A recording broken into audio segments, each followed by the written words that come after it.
All right, let's go ahead and get things underway. Let me go ahead and just get us started.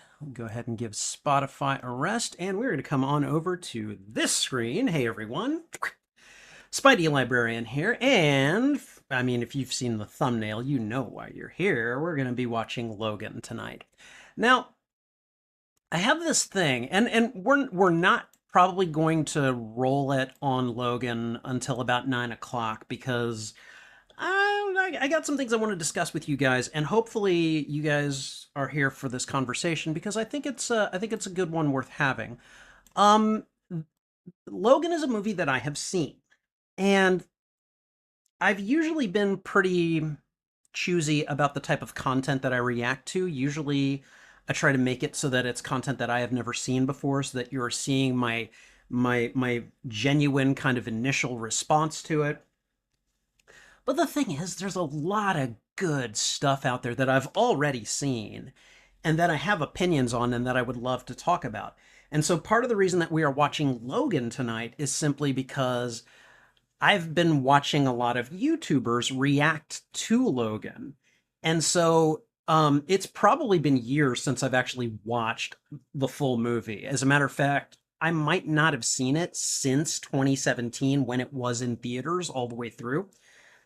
But it's definitely been fun watching people react to certain parts of the movie. So I'm coming at this movie not only from the kind of vantage point of my own response to it, but I'm also coming to it from a point of how a lot of YouTube reactors, particularly the younger ones who have never seen Logan before, how they respond to certain parts. So I guess I would just like your opinions. Like, do you guys? And I'll put this out on a poll as well. But like, do you guys think it's worth me doing reactions to content that I have seen before? Because that is a thing that I kind of am tempted to do instead of just doing reactions to things that I haven't seen before. Like, you know, with MCU movies in particular, this is going to be problematic because I like to go out to the theaters with my friends on the first night and catch the movies as early as possible. And so, like I've already seen Deadpool and Wolverine. That's part of the reason that I started watching reactions to Logan because if you've seen Logan, there are certain parts of Deadpool and Wolverine that you are either going to appreciate a lot more or you are going to not appreciate a lot more. Um, so I'm going to go ahead and just get us started with a poll here. I'm going to go ahead and just ask, should I react to movies and just other content that I've seen before? Like with Logan tonight. All right. And it's a simple yes or no. I would love to hear your reasons why. I would love to hear your reasons why or why not you think I should react to more content like this because I got a lot of stuff to say about like the MCU movies, about Blade, and a bunch of other stuff as well. So all right. Anyways, let me say hello to Wolf. I see you there in the chat, my friend. When was the last time you saw the first X-Men movie? I've heard it feels a little dated in the late 90s style. Um it's been a while. That's another one that I could potentially react to. We still need a Roger Corman Fantastic Four reaction. I'll put it on the list. Um, that I don't know. Maybe that would be a good one to do in November or December. I don't know. We'll see. Or maybe even this month. I mean, I don't have a. I don't. I'm doing these. Like I did Sonic last night, very kind of like by the flying by the seat of my pants. Whereas I just don't have like I don't have a set schedule this month for movie reactions simply because this is my first time really trying to do them on the channel. Like really trying to sit down and focus on them. So, um the movie is up for free on YouTube and I think some crazy person remastered it in HD. Really? Well, that person's crazy like a fox then. So, all right. So, first thing I'm going to do is I'm going to go ahead and just start muting the desktop audio. And then I'm going to go ahead and plug in los headphones. So, give me 1 second. That way everything should be going over there. So, and Sith Apple is here as well. Good to see you, Sith Apple. How are you this evening? Are you guys ready? Are you guys ready to watch Logan? I honestly don't think I have seen Logan like since 2017, like when I went to watch it in movie theaters. I don't think I've rewatched it by myself. Aside from like, watching YouTubers react to it, like and their reactions are always great.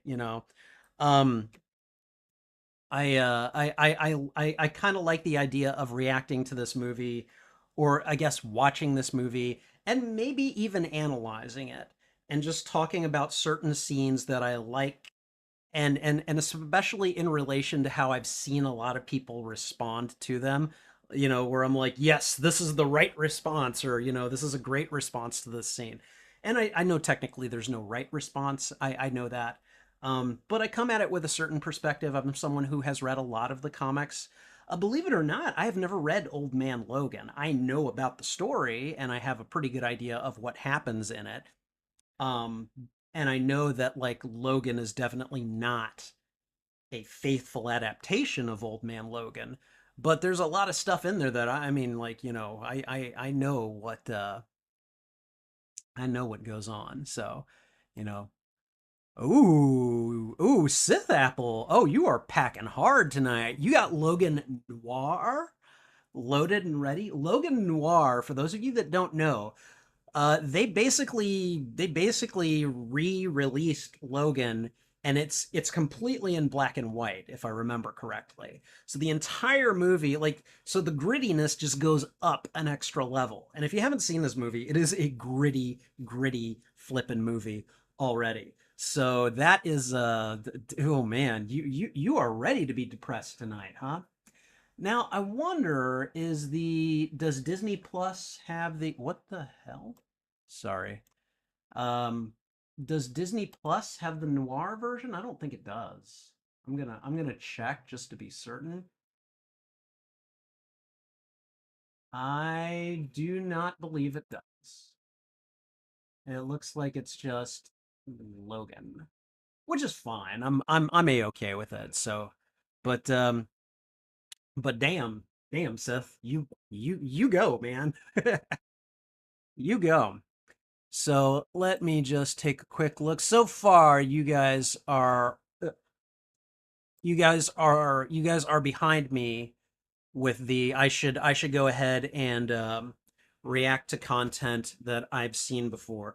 I mean, this opens up a whole lot of extra avenues of content because like you know we can basically kind of categorize them into movies that I've seen where I'm just kind of genuinely responding to them in the moment, and then there's going to be movies that I have seen where I can actually like potentially when I make a reaction video, I can make the reaction videos longer because I'll have more to say. And I'm probably going to do that tonight. I'm just going to warn you guys.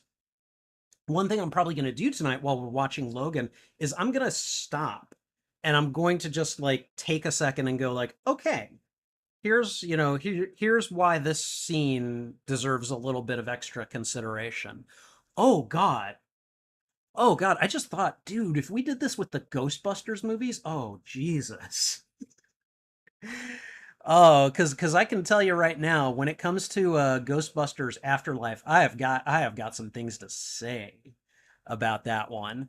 Um, I love Ghostbusters Afterlife. I know a lot of people may not share that opinion, but I think that is an excellent movie, and I think that Afterlife is an excellent follow up. Decades after Ghostbusters came out, but anyways, I'm digressing, which I'm gonna do a lot of that too. So, but you tagged RCFF in your Discord for my viewing pleasure. What RCFF? Hold on, hold on. Now that you've said something, I have to go look. Oh, the Roger Corman Fantastic Four. All right. That's good. That's good. Honestly, I mean, maybe we can do that. Um, let me ask you this, because right now it's about 8:43 where I am, all right? And I know some of you guys are an hour ahead, so this is even later for you. But usually on Monday nights, I work until 8 p.m., which means that when I get home, um, I usually am not able to really get started with the stuff until at the very earliest about 9:30, which is 10:30 on the Eastern Seaboard. More likely it's like 10 o'clock slash 11 o'clock. But the thing is, I'm a night owl.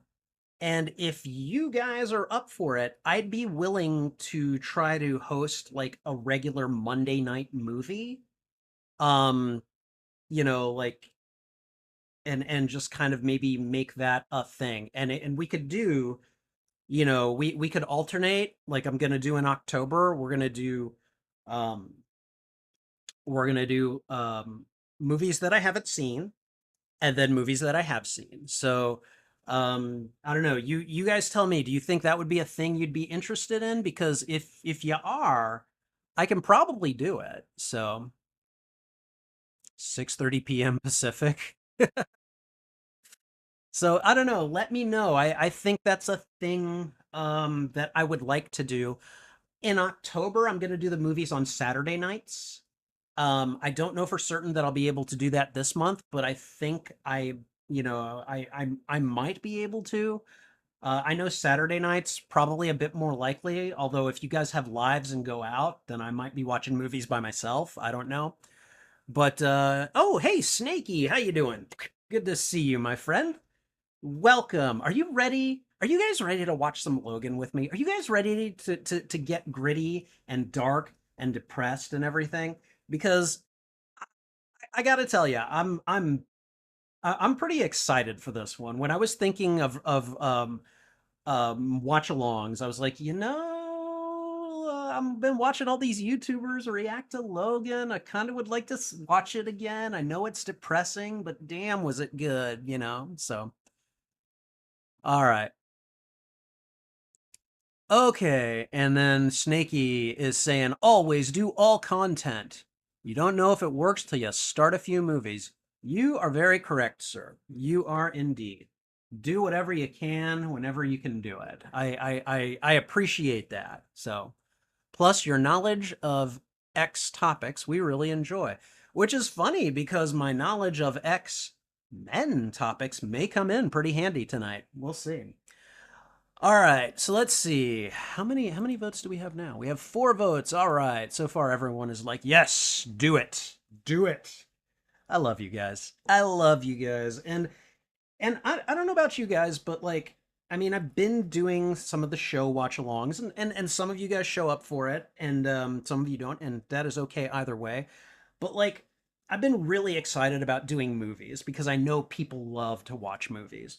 And I figure at this point what we could do eventually, because I've done the occasional watch along. I've done watch alongs of The Amazing Spider-Man, The Amazing Spider-Man 2, and Spider-Man No Way Home, all with my friend Gwen. And like people have shown up for those as well. So I know that movies tend to be a bigger draw than shows, but there's just so many shows out there that I want to watch, which is why I have 2 different days a week dedicated to just shows. And now with Tulsa King coming out on what is it, Sundays, September 15th. God, I'm gonna have to figure out when to do that because we have movie night on Sundays. So I don't know if I need to do it during the day or if I need to do it late at night. If you guys want to hang out with me late at night on Sunday and watch Tulsa King together, I'm down. I'm just saying, all right? I really enjoyed that first season. So yeah, Gwen's pretty awesome, isn't she? She's really cool. I like her. She's kind of like she's kind of like my Jesus. Let me see. I've got 3 younger sisters. At least one person who I consider another younger sister who I'm not related to, and so Gwen would be little sister number 5 to me. So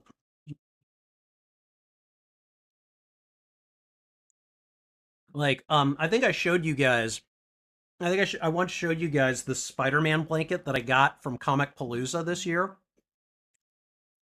and she was telling me about it, and she's like, I saw you like show that on stream, and I was like, ooh, that looks nice." She's like, and so I was like happy for you, but in the sense that I was probably gonna steal it and use it, and she has stolen it and used it like on streams together. She's like, I'm so happy for us, bro.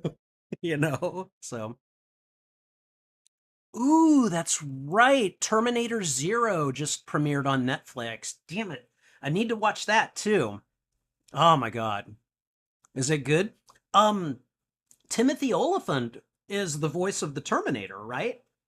Which I mean, I think that's pretty cool. I've only seen him in The Mandalorian and The Good Place. But you know what? I like that man. He's a very charismatic actor. So, Wolf is pointing out Queen Trouble. Hi, baby. How are you? How are you? How are you this evening? Everybody is asking about you. Yeah. They're asking about you. They want to know how you're doing. You want to tell them? Huh? You want to tell them? She's not going to say anything, but wait.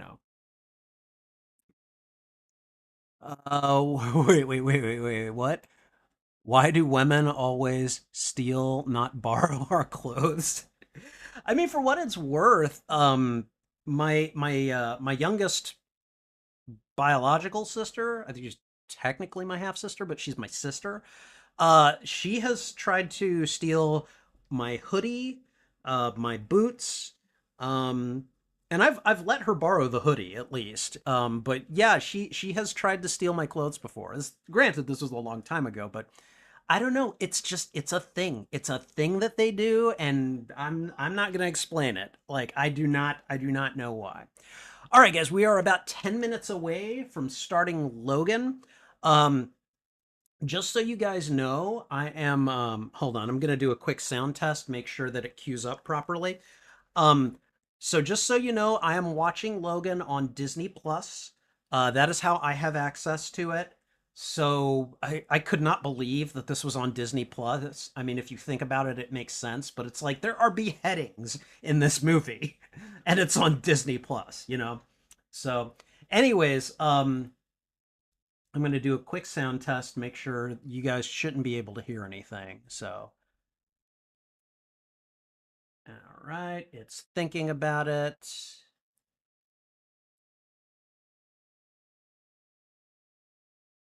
Okay, and it's throwing us a stupid commercial. I'm skipping that. There we go.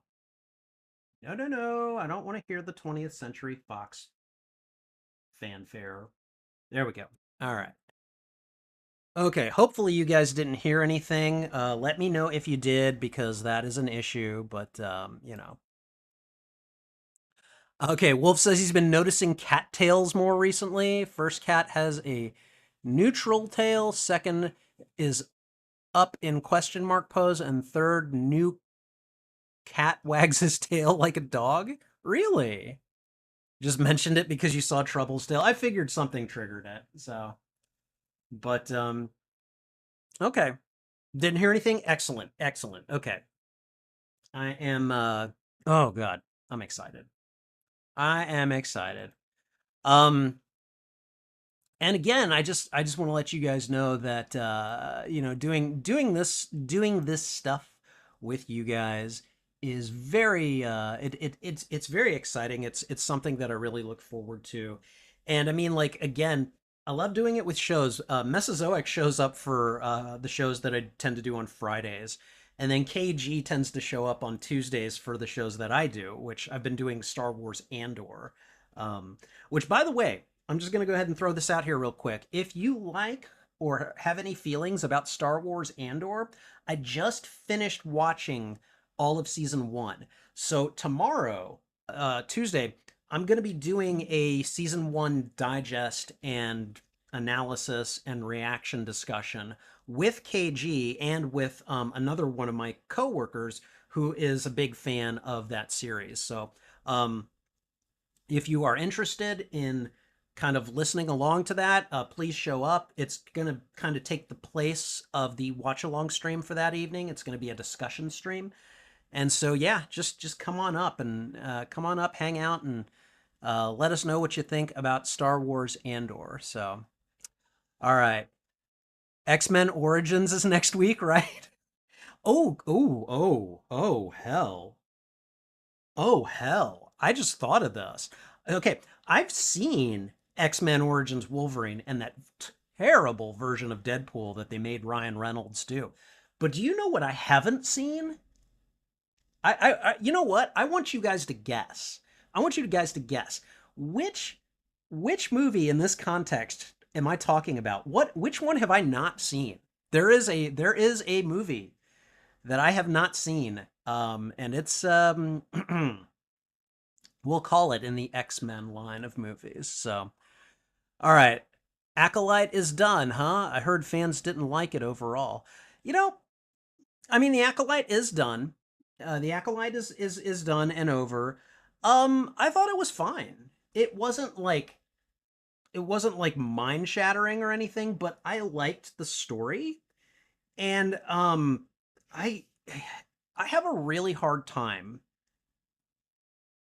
Like, that movie was, or I'm sorry, that series was getting hate long before it aired. And so it's hard for me to escape the feeling that it got review bombed unfairly by people who didn't watch it. Because it's got like an 18% fan rating on Rotten Tomatoes, but it's got like a 78% critical rating. And usually it's kind of like, yeah, you can, the critics can go jump off a hill, but I mean, they do this for a reason. And I don't know. I watched it. I liked it. I know some other Star Wars fans that watched it and didn't like it. So um, everybody can watch the same thing and have different opinions and reactions to it, and that's fine. But really, I don't know. It's hard for me to escape the feeling that it basically was the victim of social media persecution from self-described guardians of the Star Wars franchise who just saw that it featured a main character who was, not what they wanted it to be, and then just started calling it woke Star Wars and decided to just review bomb the hell out of it. Now I could be wrong, all right, but that's what it feels like from my perspective. My perspective is that of a Star Wars fan who loves the franchise, good and bad. I thought the Book of Boba Fett was much less entertaining than I was hoping it was going to be, for instance, but I still watched it and I enjoyed it for what it was. Okay. The Acolyte, I would say, is definitely a couple steps better up than the Book of Boba Fett, but it's certainly no Mandalorian. But it was perfectly fine. It was like, kind of the way that I reacted to Sonic the Hedgehog last night, where I was like, this is not something that I love, and this is probably not something that I'm going to love, but I I enjoyed it just fine, and that's basically how I felt about the Acolyte. So I think anyone who gives it a decent chance, even if you don't end up liking it, you will at least acknowledge that the production value, the effort that went into it is good. And I don't know. I'm gonna go ahead and get off the soapbox now, but you know, I enjoyed it. I know it's not everybody's cup of tea. So, all right, Snaky guessed Blade 3 and Wolf guessed Wolverine. Okay, you are both correct. I have actually seen neither of those movies. I've only ever seen the first Blade. I never watched the second one, and I haven't seen Trinity. So, so those are two comic book movies I need to watch. Um, and yes, I have not seen the Wolverine. I have never seen the Wolverine ever, ever.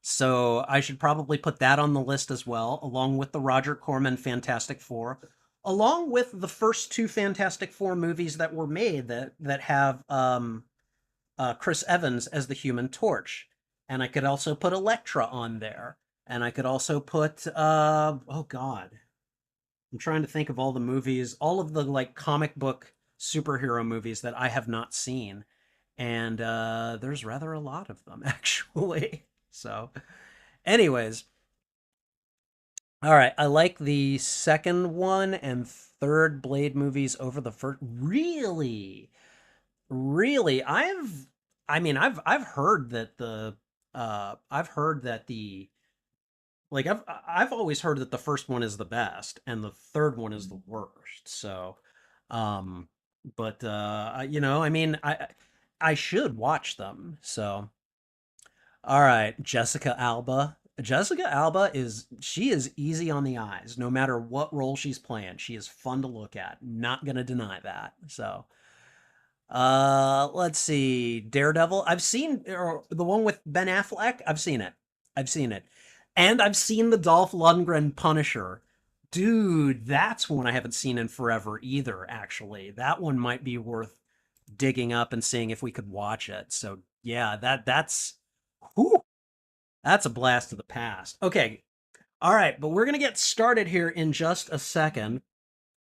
So, guys, just keep in mind, what I'm going to do is I'm going to throw out the thwip when we're ready to go. I'm going to do like a reaction video introduction to this, and then we're gonna get right into it. Keep in mind that I will pause at certain points, probably to talk about the movie. And when I do that, I will pause it. I'll let you know that I'm pausing, and then I'll let you know the time index that I have paused at. So that way you can kind of sync up so that when I throw out the next thwip, and we keep going, we can still watch it together. Okay? All right? But yeah, that's oh man, we have got some we've got like a list of homework for me in terms of movies to watch and catch up on. All right? Okay, guys. All right. So it is 9 o'clock. We're going to go ahead and get started. And again, before we get started, I just want to say thank you guys for being here. I'm glad you guys want to watch this with me. I'm glad you guys want to watch it knowing that I'm probably going to stop and talk. So, I appreciate you there. And all right, let's get going. All right, here we go. Hey everyone, Spidey Librarian here, and welcome to this watch along and reaction to 2017's Logan. Oh man. Oh man, I don't even know what to say. This is a great movie. And this is a movie that I have seen before, but it's been a while. It's been probably at least a good 7+ years because I think the last time I watched it all the way through was when I was seeing it in the movie theaters. Now, lately, because I have gone and seen Deadpool and Wolverine, and it does bear a relation to Logan. And so one thing that I have been doing to entertain myself lately is I've been going on YouTube and I've been watching a bunch of reactors, a lot of my favorite reactors, and then, in some cases, people I've never seen before. I want to see people's reactions to Logan because I have a feeling that when they go to see Deadpool and Wolverine, they might have some feelings about what they've seen in Logan. And without getting into any spoilers, once you see Deadpool and Wolverine, there are probably going to be some parts of it in relation to Logan that you will either really appreciate or that you will really not appreciate, just depending on how you see things.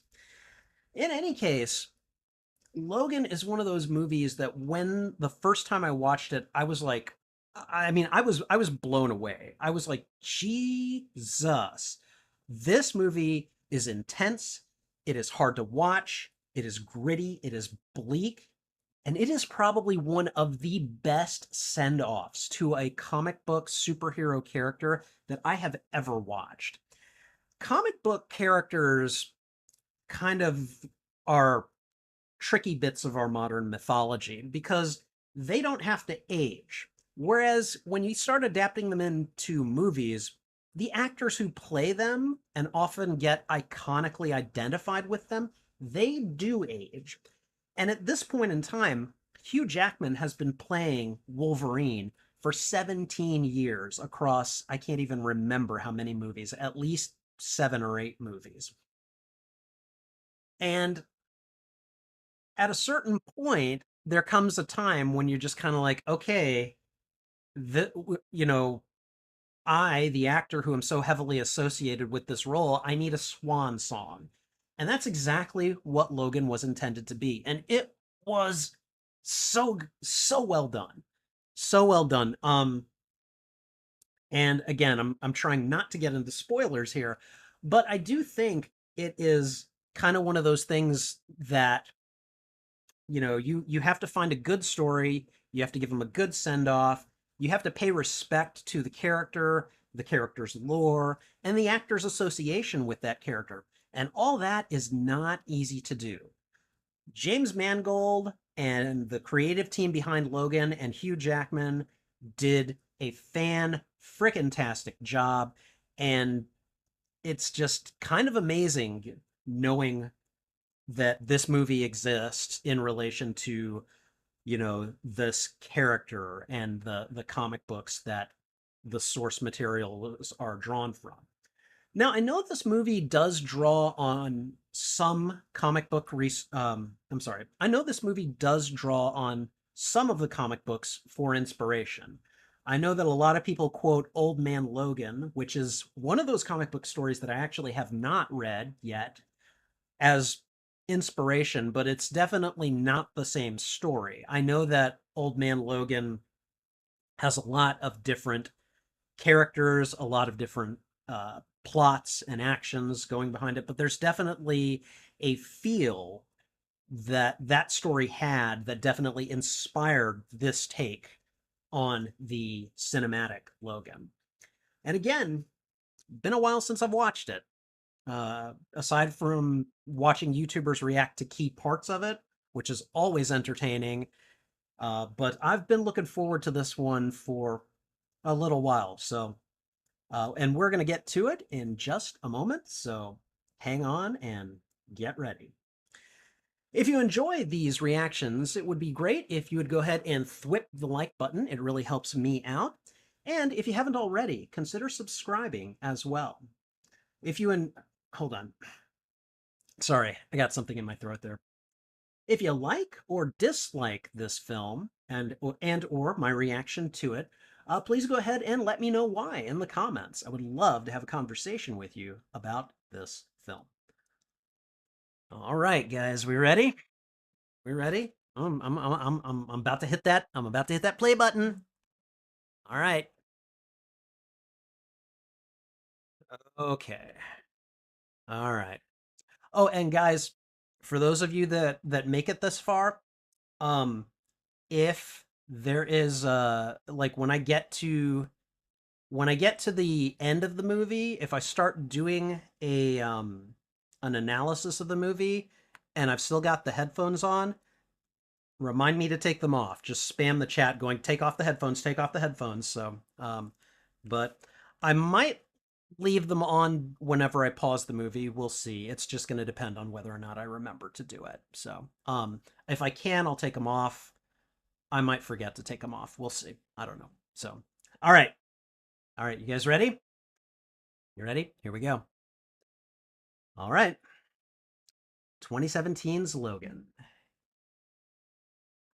Here we go.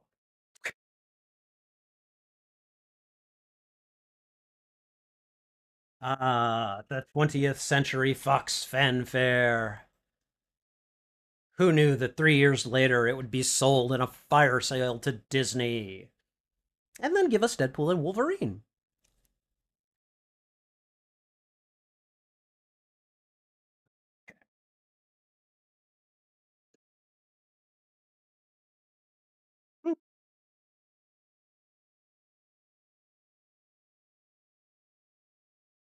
Okay, so this fanfare or this lead-in screen has got all X-Men comics pages on it. That's very nice.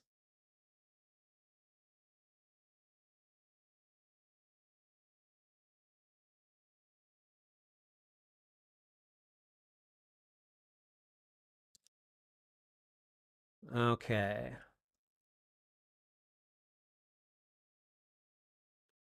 All right, so we got some people talking.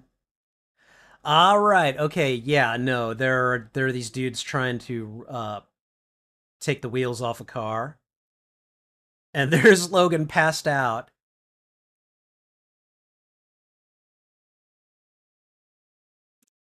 Yeah. This opening scene is amazing. It does a really good job of just setting the tone. You can already see that Logan is not what he once was.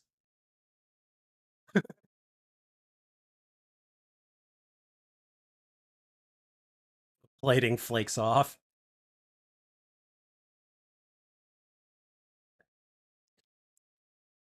Now, a lot of YouTubers, like as soon as that shot goes off, that is their first, moment.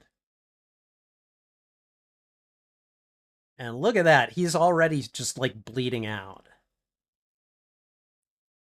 Like that healing factor might be there, but it's definitely not what it was.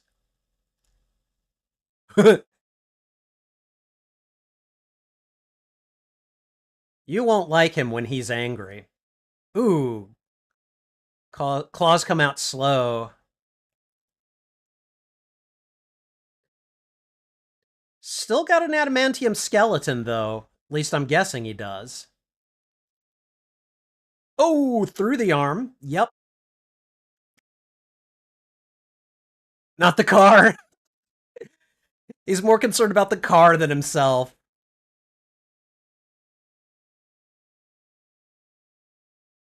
Okay. You're gonna make him angry. Here we go. And there goes an arm. And he's more upset about the car than himself. Oh, right through the head. Damn. Oh, come on, guys. I thought you wanted to play. That was some grade A level petty right there. Oh, man. Okay. All right. I'm going to go ahead and pause. All right. I am paused at the 3 minute and 39 mark, and I'm gonna go ahead and just talk a little bit about this scene. So this scene is almost always shown in a lot of YouTube reactors videos. And the reason why is because it is so good. There really isn't a bad part to this movie. There are just scenes that are just so great that they outshine the others. But this opening scene does a really good job of just demonstrating and setting the tone for the movie. But it demonstrates that Logan is definitely fallen a far, far distance from where he used to be as a member of the X-Men. He's obviously older, and he just looks like he is not in good shape. It looks like he got drunk or something, and he's waking up in a haze. And then the limo, he's more concerned about the car than himself, because it looks like he is basically kind of an Uber driver at this point. And my God, the violence, it's really funny because when you watch the X-Men movies, you don't see Wolverine often using the claws in the way that they're intended. Like, yes, it's implied that he does some slice 'em and dice 'em, but this was one of the first movies to really show it graphically and gratuitously. And I think that's one of the reasons that this scene stands out the way it does as an opener and a tone setter for both this movie and for this character. All right. Okay, we're gonna go ahead and continue. And again, we are at timestamp 3 minutes and 39 seconds. And here we go.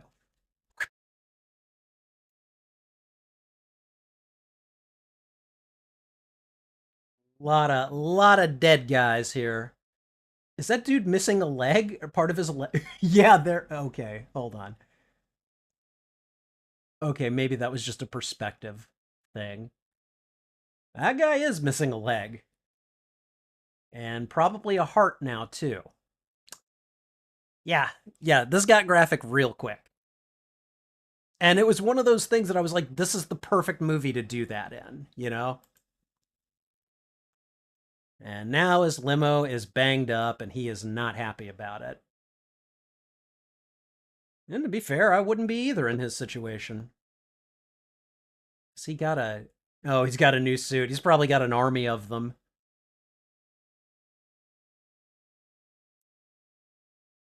God. And then right here, I mean, look at this. Like, yes, the healing factor is working, but it's not working anywhere near the efficiency that it used to. He's older.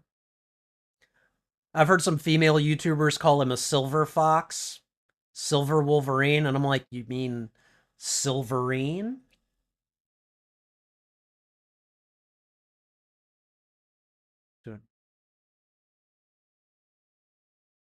Yep. He's just driving people around. And so, of course, one of the first questions I had is why? Why is he doing this? Why has he been reduced to this? You know?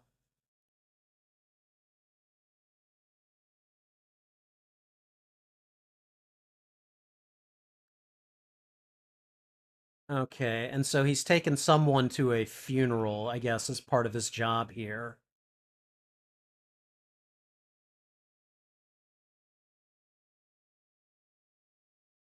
Ah, okay, Gabriella. She knows him by his code name.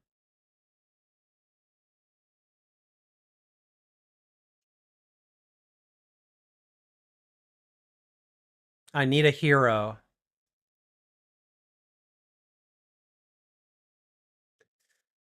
Ooh, man, she just won't stop.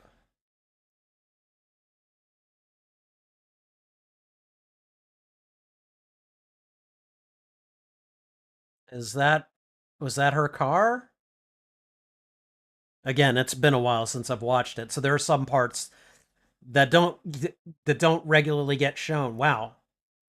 Oh, and there's the little girl. I will have some things to say about her at the appropriate time.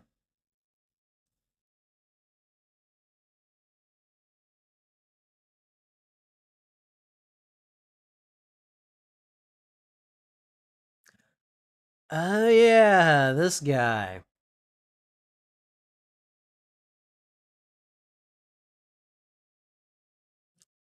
See, this was interesting. Looks like he's, making back alley deals at the hospitals looking for drugs, which would make you be like, "Oh, that's sad."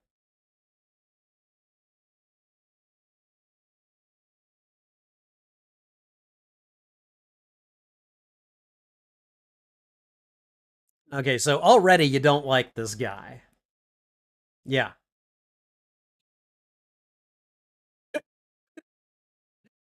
Pretty sure he knew that.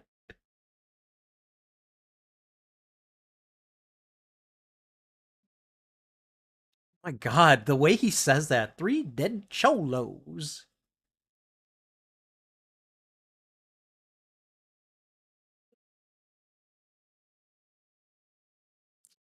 Freddy Krueger.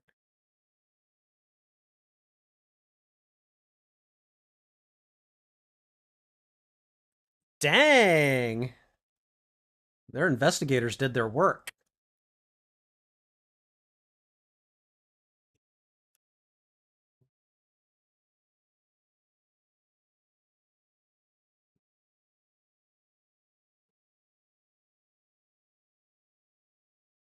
I'm not after you, but I want you to help me find someone that I am after. Just the way that he talks. It's like Southern douche right here, you know?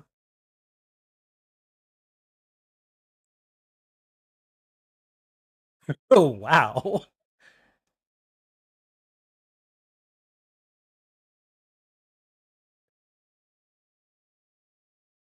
That was a very clever way to phrase that. You know, the cue ball south of the border. All right, I'm about to pause it. I'm a fan, by the way. God. Okay. All right, I'm about to pause it. All right, I just paused it. I am on 9 minutes and 16 seconds. For me, the business card is up on the screen. Okay, so does anyone here know who Donald Pierce is? Donald Pierce is actually from the comic books. Donald Pierce is an enemy of the X-Men. He is the leader of a group of genetically modified, like um basically a group of cyberpunks essentially called the Reavers, okay? The Reavers had on more than one occasion like attacked the X-Men at points where they were particularly vulnerable because it's basically a bunch of regular people who've had their bodies cybernetically modified to make them more deadly. And so it was very clever, I thought, to include this character in this role, in this way, in this film. Um, yeah. So when I saw that the guy's name was Donald Pierce, I remember in the movie theater, I had the reaction of going, "Oh my God, I know who that is, and that is not a good sign at all. This guy is going to be a problem."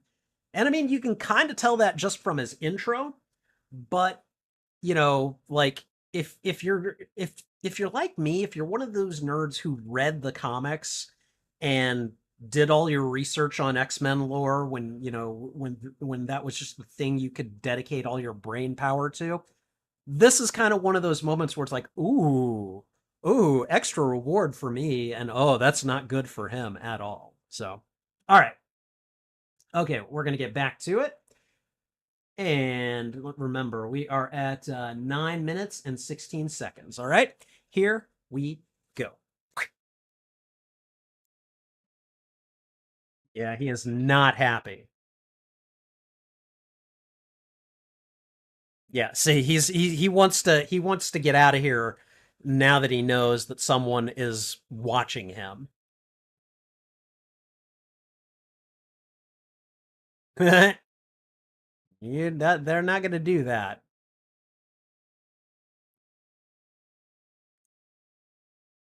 Sam just waves him through. Like, okay.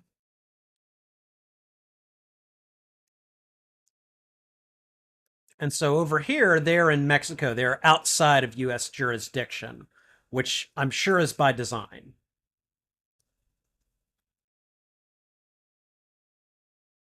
The cue ball south of the border.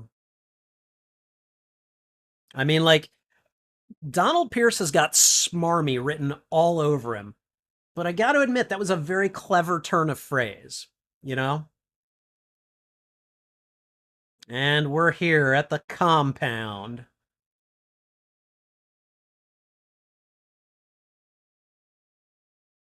Honey, I'm home.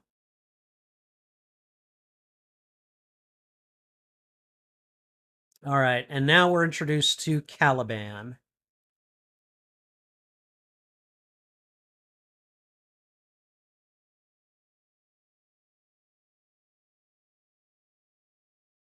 Oh my god.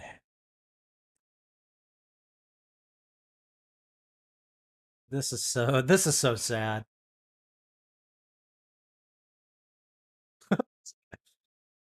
They just do not do well.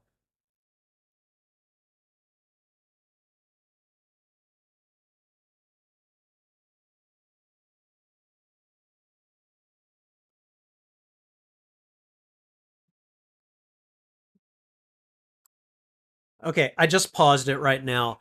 I'm at timestamp 11:23. I just want to point out a couple of things about this scene here, okay? First of all, it turns out Caliban is right. He told him, he said that he's communicating with someone, and it turns out he actually was. I'm not going to say who yet, but we know who it is, okay? But it turns out that yes, he was communicating with someone, and that his powers are indeed functional. When he hasn't been, how does he put it? Pharmaceutically castrated, I think is the term. Um, Also, notice how from the get go, when he is not covered like all the way, like inside there, you can see him drawing curtains. So the idea that Caliban is sensitive to the light is just kind of one of those things that they have built in from the get go, whether or not you noticed it. All right. Okay. And again, we're at 11:23. Here we go.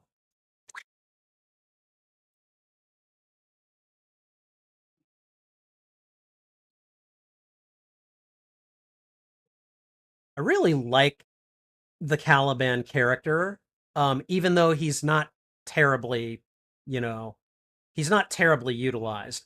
See, from the get go, he's like, ah, get the light away from me. Oh, God. And here he is, Patrick Stewart as Charles Xavier.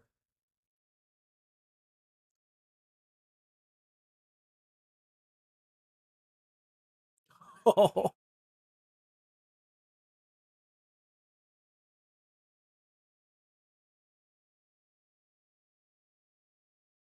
so he's very clearly lost a few marbles. So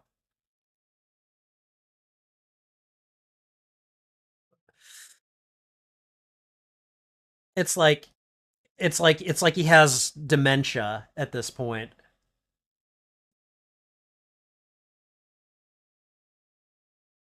Oh man.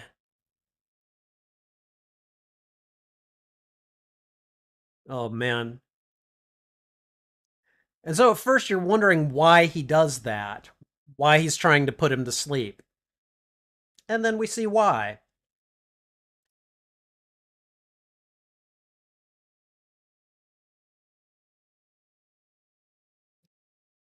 We have no idea the range here, but whenever he has a seizure, his mind just reaches out and starts messing with everybody.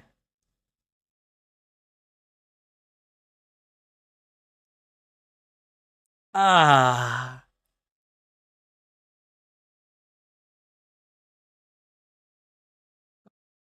Oh, God. That is still hard to watch.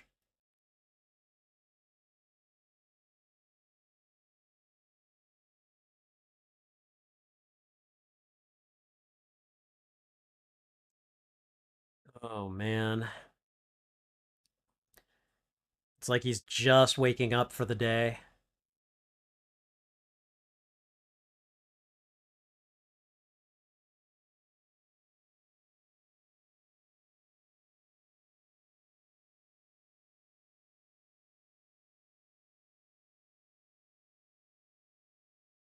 Wow. Shots mellow the seizures.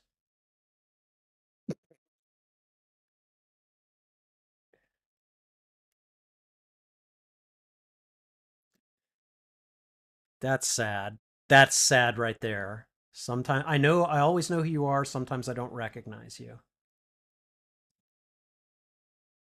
Jesus, we got two F bombs from Patrick Stewart already.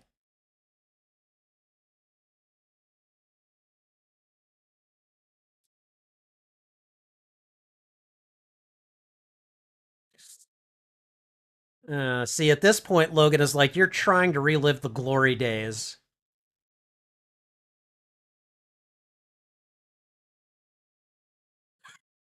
God.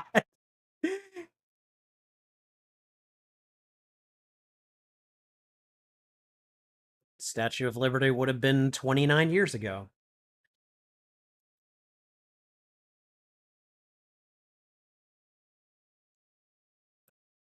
Oh,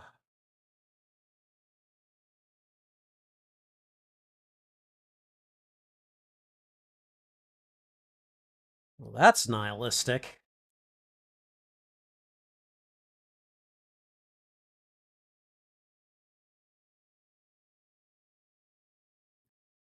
Ooh, that still hurts hearing it.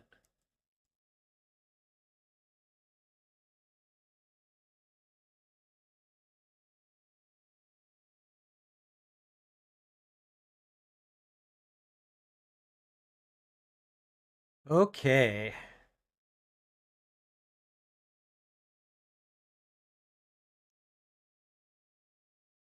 Wow.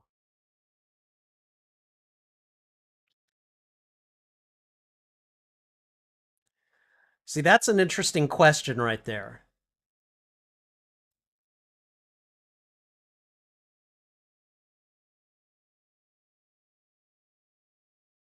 Okay, all right. I need to pause here. Hold on. Hold on. Okay, and pause. All right. I'm at 16 minutes and 24 seconds. Okay. So this scene that we just watched is another one that a lot of YouTubers have very strong reactions to. And part of the reason is that a lot of those YouTubers, they may have a grandparent, they might have a parent, someone that they know that has gone through uh, dementia, Alzheimer's, the kind of mental decline that we kind of see happening to Professor Xavier here. A lot of interesting things are going on in this scene, though. First of all, he mentions that he's been speaking to a young mutant, and turns out that he has been. And we get a lot of exposition here. The X Men are no longer a thing; they're gone. And the question that Xavier asks Logan at that point, he goes, "What did you do?" is very interesting because as it turns out, that question is not exactly the right question that he should be asking. And that's probably all tied in with his mental decline, as punctuated by the seizures that he gets. Um, I think it's later said in the film that Professor Xavier's mind is classified as a weapon of mass destruction, and it seems to be because of these seizures.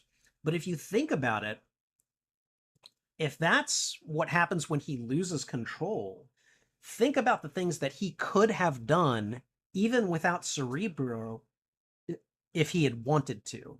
He just never did. And so I think that kind of punctuates the sadness of this scene in a way that is like, oh my God, this Charles is a good guy, and all these bad things happened to him. Um, Finally, there's the line, uh, "What a disappointment you are," which let's just go ahead and get it out there right now. Uh, Charles to Logan is basically his father figure. So that's your dad sitting there telling you you're a disappointment. Look at all these things I did for you, and you just went out and effed it up. Like just screwed it up. And again, it's kind of an unfair criticism, but it's also one that at least at that point in time, that's what Xavier is seeing and just kind of acting on. Um, Again, like this scene, a lot of YouTubers have very strong reactions to it because they love Charles Xavier. He's like a grandfather figure to them, and he is just he's in mental decline, and so they can relate it a lot of times to their own personal experiences with their own grandparents and stuff like that. And so it makes for a very powerful, a very powerful scene that may not have I don't know. It's probably not my place to say that, but it does make for a very powerful scene that a lot of people have connected with on this platform. All right, we're going to continue on. Again, I am at 16 minutes and 24 seconds. Here we go.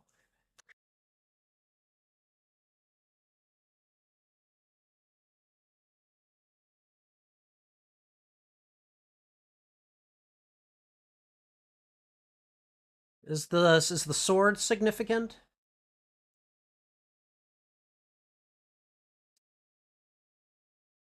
Oh God, it's stuck. He's trying to get it all the way out. Oh God. Oh, I can't even. I can't even imagine having to do that. Especially if it hurts every time they come out, you know?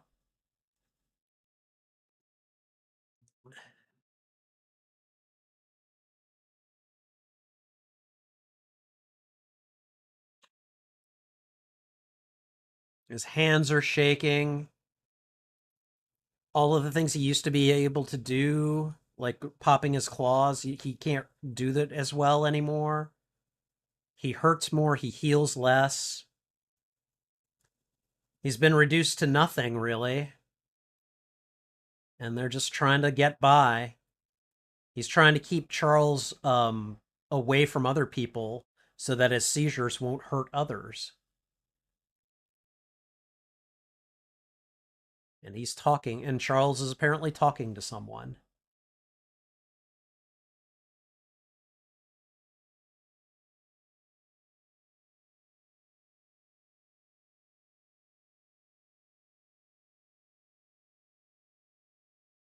Oh boy, that's always a great opener.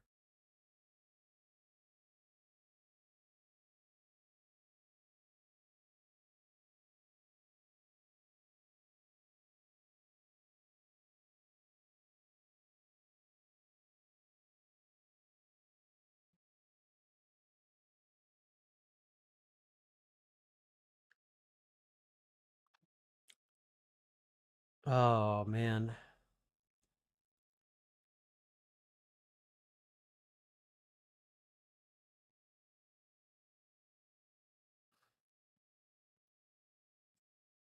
Like Nosferatu.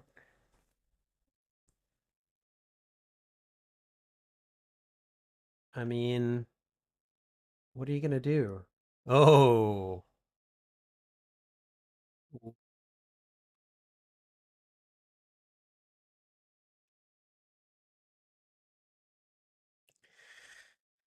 okay. The adamantium bullet. Didn't we see one of those in a previous Wolverine movie?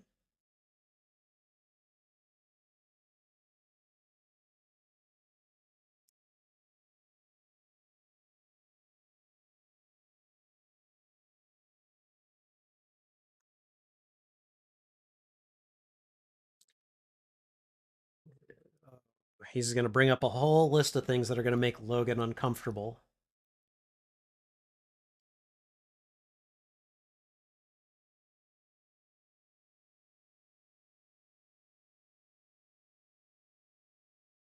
Yikes.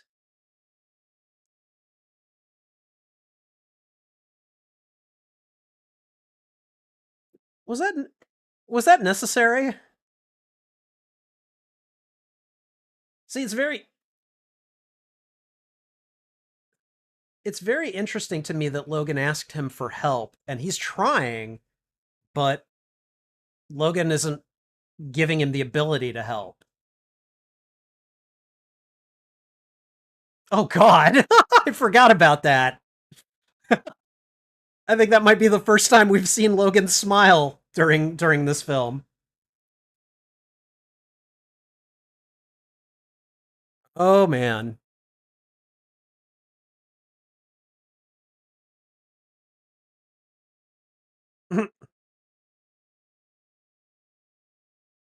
Next fare, two passengers. Okay. And I wonder who this is.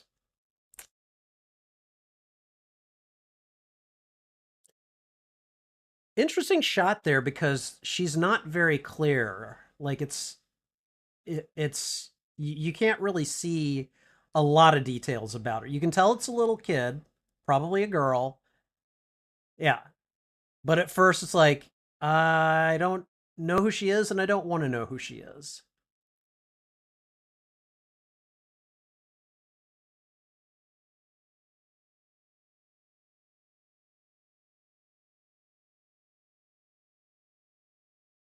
Oh, and I'm just going to say it right now. Daphne Keene is freaking amazing in this movie. No, not you.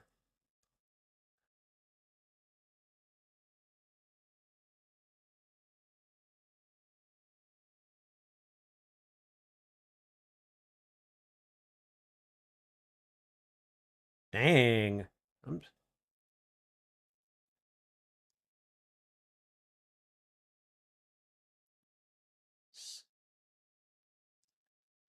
Laura. Okay. Said he looked old. Uh-oh.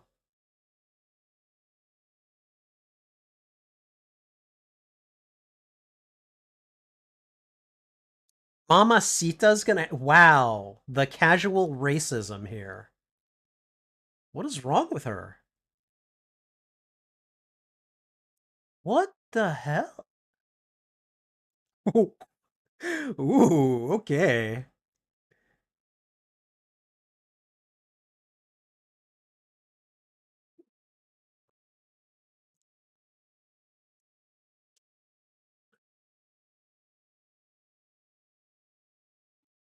You should take better care of yourself if you're a nurse.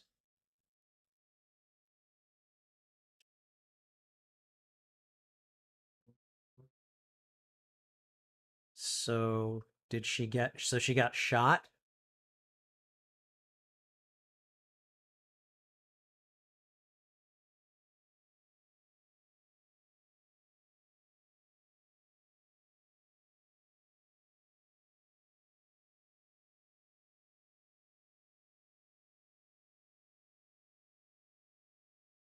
North Dakota, huh?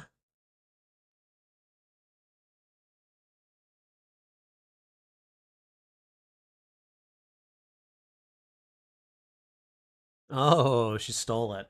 Okay.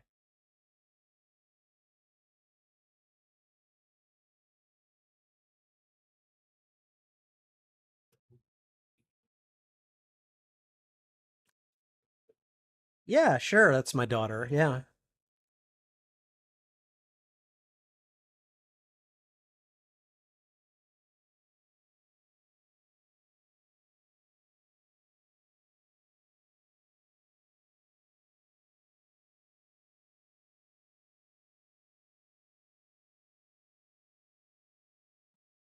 And Laura so far is very like stoic for all of this. So he's like, I gotta go. I'm gonna go and take this job that'll give us a lot of money. So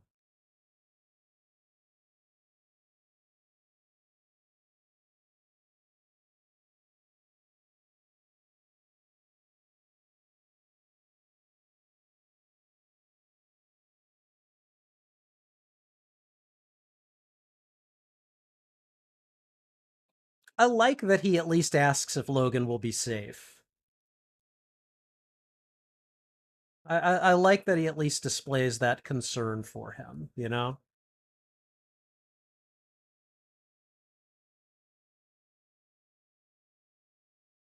All right, so he's agreeing to do the job.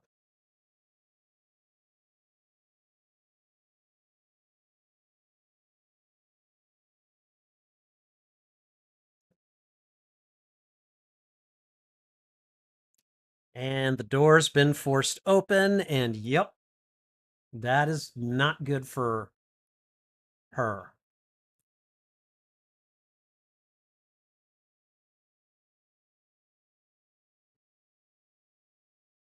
So I'm guessing they just like broke her neck and left her sitting there, I guess. I don't know.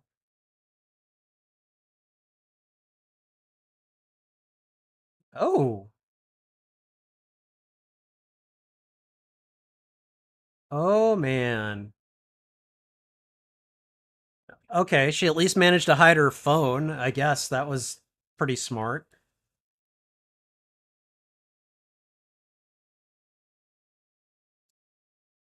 So at this point, it's like, did they grab the girl too? Is this it? Is it done?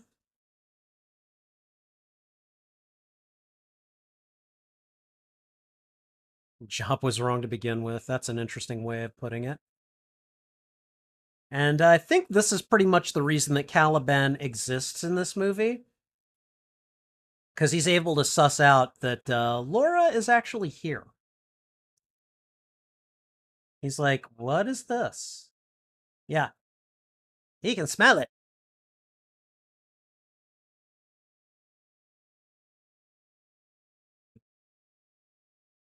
The ball. Yeah, the ball especially. She had been throwing it earlier.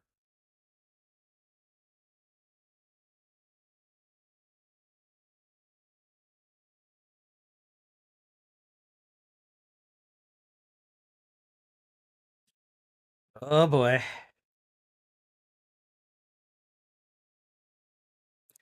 Like I guess for the tracking aspect later as well, but that's really they don't use him that much.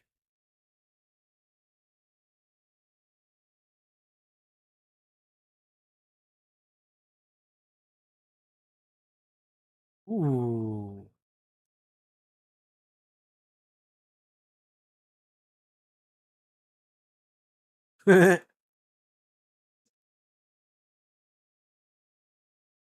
I'll bet you would.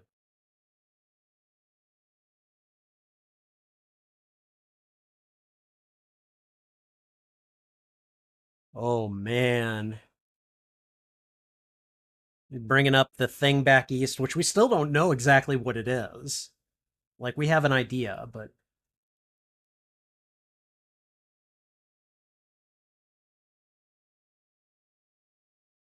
such as she was, jerk.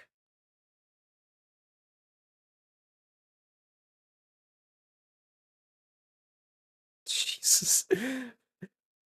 I really want to just punch this guy.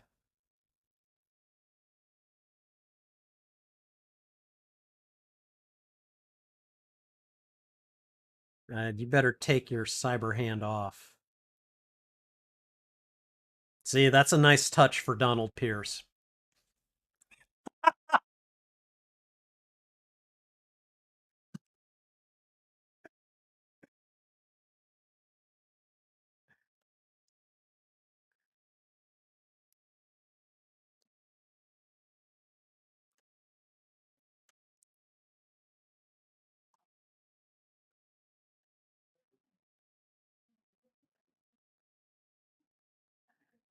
Okay, I'm gonna pause it in a second here.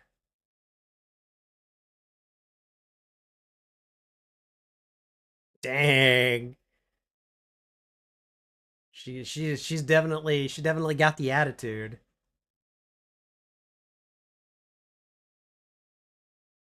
Okay. All right, I'm gonna pause it. We are at 29 minutes and 46 seconds for anyone that needs to sync up. So, okay. All right. So, obviously, if you have read the comic books, if you have any idea who X-23 is, as soon as Xavier says Laura's name, you're pretty sure of who this is. Um, and it's really funny because I'm gonna guess that most of the YouTubers who watch and react to this film, they are not comic book readers. At least not to the degree of nerdship that I display.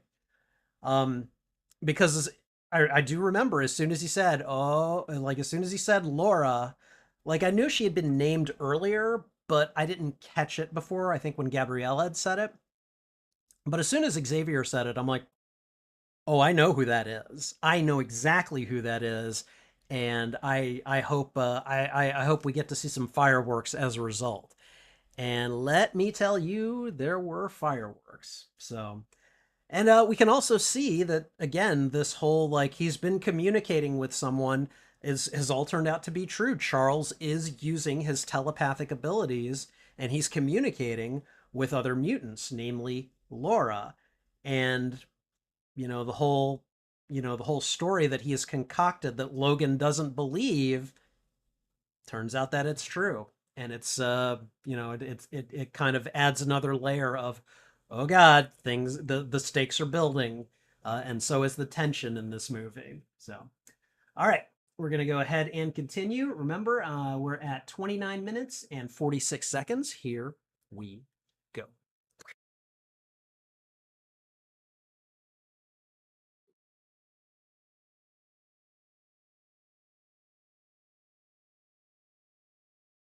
Yeah, no, he'll have reinforcements.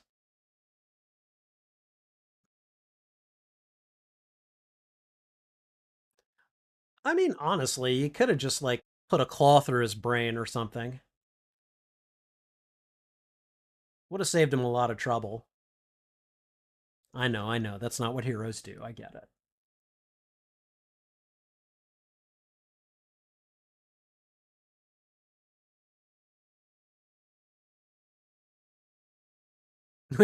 Hands off.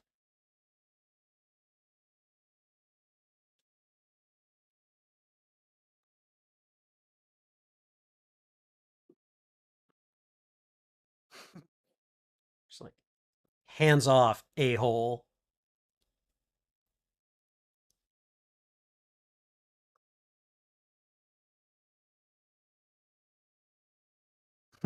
Yes, communicating.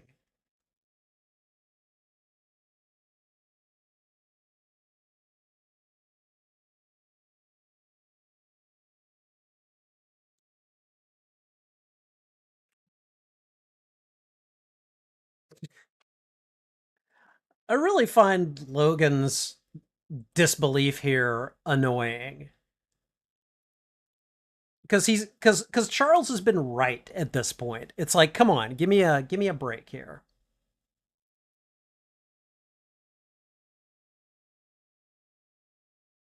Caliban is clearly not comfortable with this kind of activity.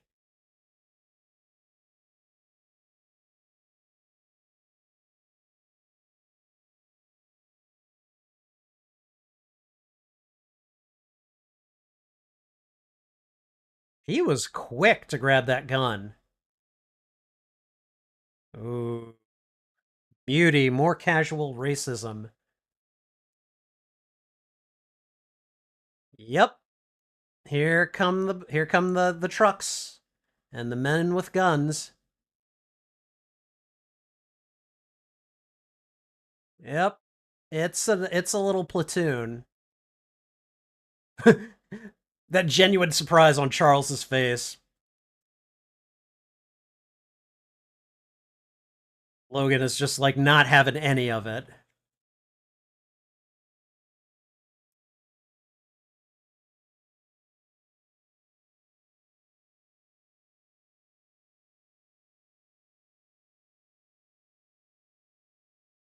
Oh man.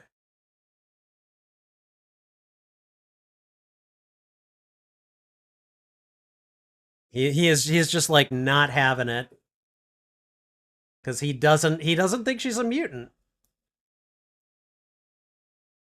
which again is a little annoying at this point. It's like, you should believe your dad right now. He's been correct.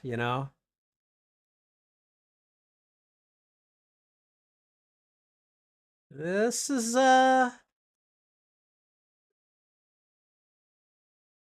yep. No good deed goes unpunished, right? Now you're surrounded.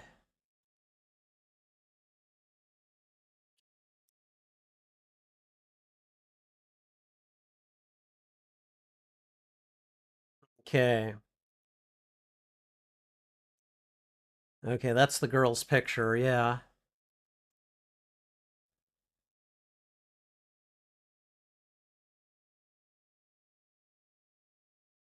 Oh, look at that grin.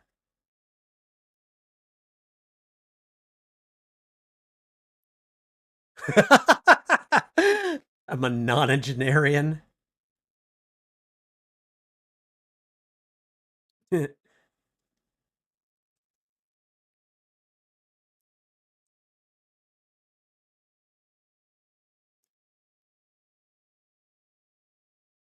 Dang.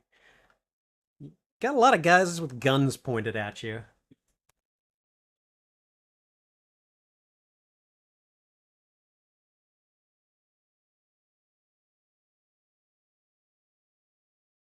And that's kind of an unwinnable situation for you right now, man. That was just mean. That was just mean what he said right there. That's sarcastic. It just breaks my heart.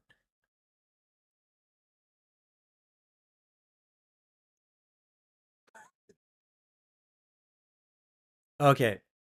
This scene, like, just this lead up to the big scene is great. She is just sitting there eating cereal, watching these guys approaching, and she just keeps eating. She's like, I'm enjoying my cornflakes, and you mofos are not going to stop me. Not without paying a heavy, heavy price.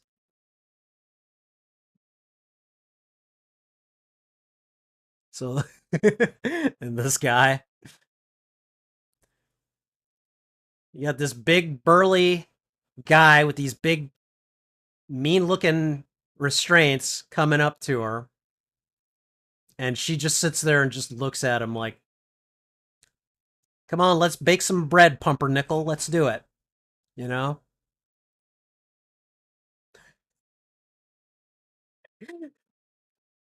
Get ready for me to pause. It will happen.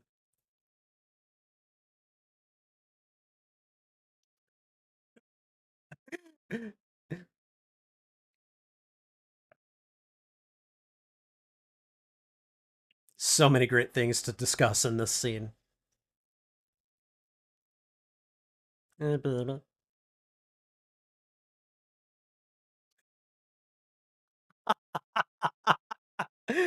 Oh, that never gets old.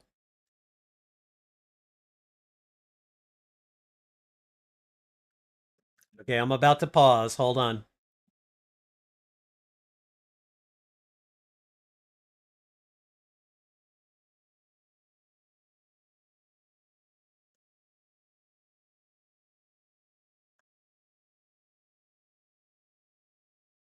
Pausing right there. Okay. All right. So I just paused it. We are at 36 minutes and 49 seconds. All right.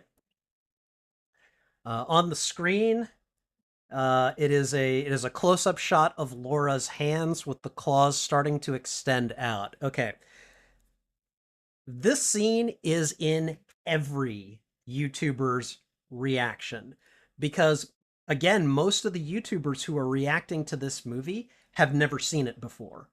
And so this is the big oh crap moment when they realize, "Oh my god, this little girl is just like Logan in the sense that she's got claws, she's probably got a healing factor, and as we're about to see, she is a little she is a tiny little death machine. And again, this is very comic book accurate. Like Laura does, like Laura Kinney X-23 in the comics. I mean, she may be older than Daphne Keene is right now, but she has two claws on her hands, and then she's got one on each foot as well. And so this is just kind of one of those like moments that people are just like, oh my god, what is happening? And then they realize just how much like Logan this girl is. And you can see the fear on Donald Pierce's eyes when she just keeps approaching him and the claws start to come out. Like, he's at first like, no, no, no. And it does not take much for him at a certain point to just be like, okay, I'm running away. I'm done with all this. And yeah, as we are about to see, uh, hell is about to be unleashed. And hold on, and we know now, like, just why those guys were firing and yelling and trying to making such a racket trying to get her. We know what she was able to do to them, you know. So great reveal. One of those scenes that was just like, I mean, even I knew it was coming, and this scene still gave me chills. Like as the claws came out, I was just like, "Oh God, here it comes!" And I what happened next? I was like, I know what's about to happen next, and damn it, I was right. All right, here we go. Again, we are at 36 minutes and 49 seconds. Here we go. No, no. Yeah, he's like, nope, I'm done. I'm done. And and the carnage begins.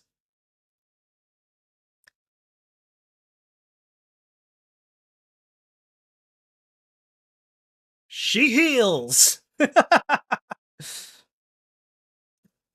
Yes, that's exactly the reaction that Logan should have.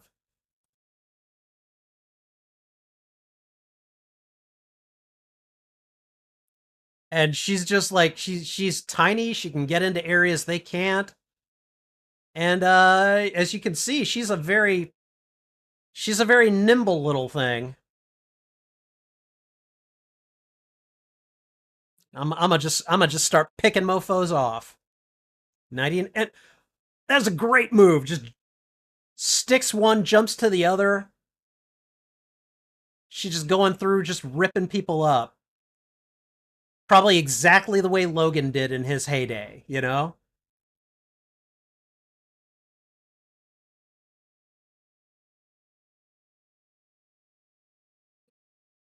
That was some Black Widow maneuvering right there. Oops. No, no, no. She's not the only one with claws. I like how when she gets speared, like she screams, but then she just looks around like, I'm gonna get you next. There's the foot claws.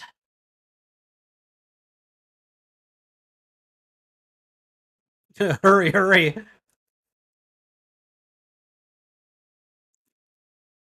See, she's just a little whirling death machine. And Wolverine's like, you leave my dad alone, okay?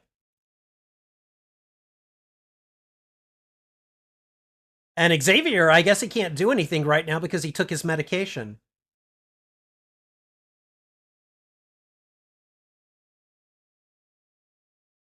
Yeah, yeah, we get it, Charles. Very much like him. She's- My understanding is that Daphne Keene had so much fun with this scene. She had a grand old time just like ripping people up, on camera.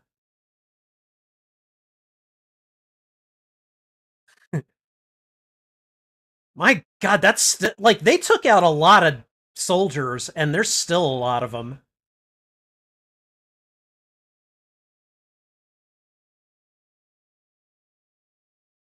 Sucks out the bullet and spits it out like a legend.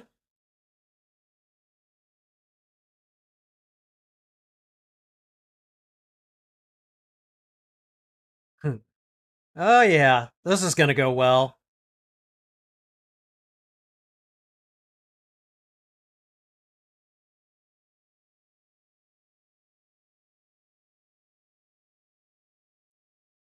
And here come the bullets.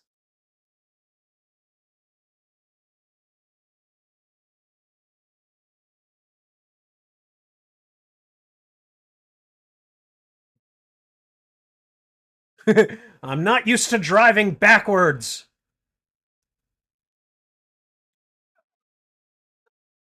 I like that. He's dragging the fence along and he uses it to trip up the motorcyclers.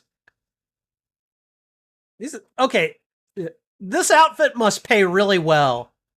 I'm not going to stick to a barbed wire fence if I don't have to.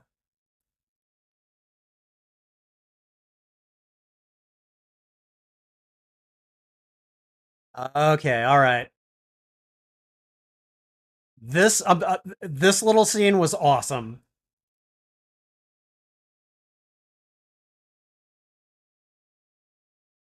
Like I'm pretty sure that was the reason narratively that Xavier included the line about the choo-choo train earlier.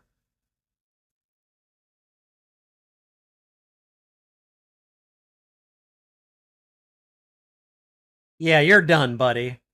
And then you.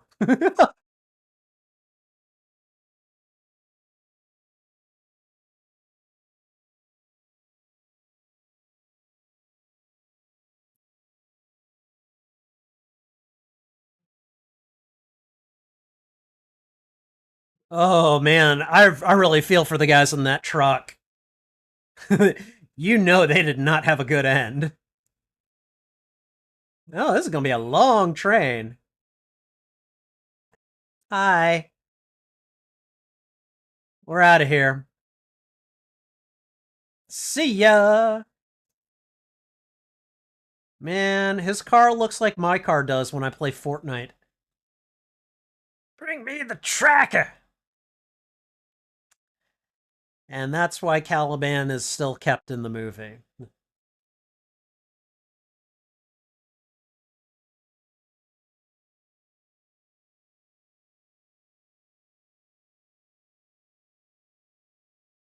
Yeah, this pointed line of questioning. Yeah, got any think she's got anything in common with anyone that you know? Just saying. Just asking. Oh man, poor Caliban. Like he's not in this movie very much, but like he is just a whipping boy for everyone.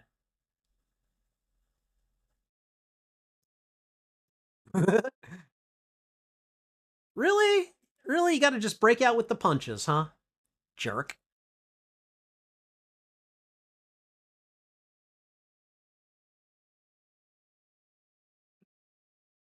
Ooh. Got religion? That's an interesting way of putting it.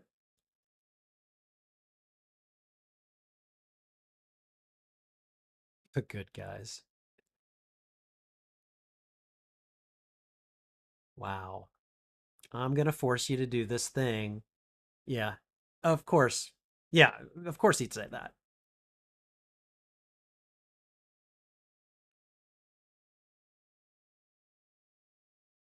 No, no.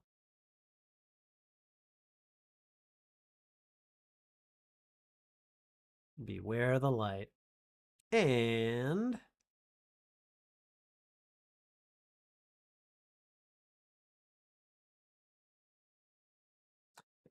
that's why he avoids the light.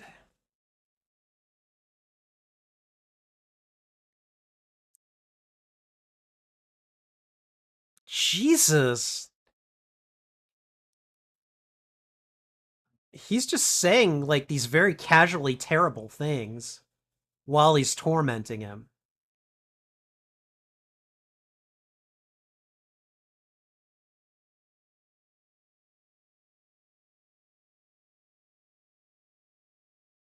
Dang, so get to sniffing. What a jerk.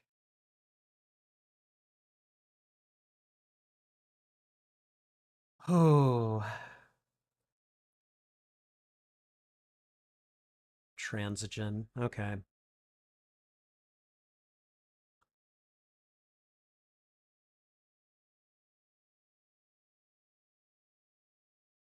So this US company is working in Mexico to create mutant children.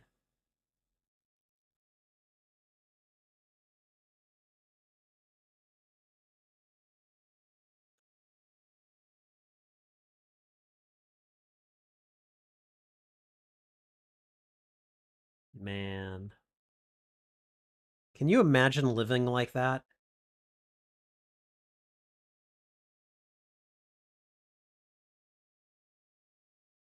Like you've just lived your entire life in this flippin' compound. Uh huh.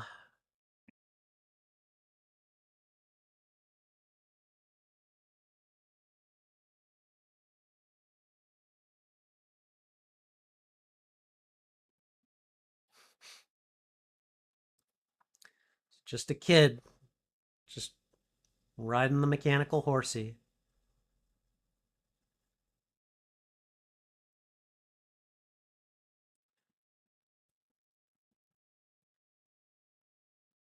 Wow. That is just, oh, God.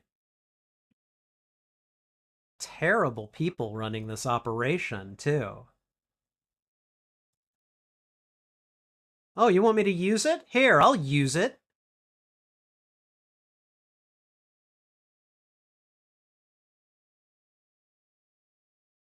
Making soldiers. Yep. Oh, God. That shot right there, where they're just putting adamantium into Laura. Oh, man, that's terrible. But yeah, same thing was done to her that was done to Logan.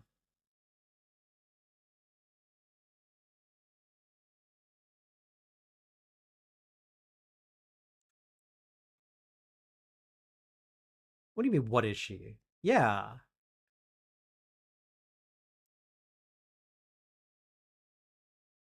Oh, who else is she gonna be? Sabretooths? I don't think so. That was very well timed. I love that. Logan, I have to pee.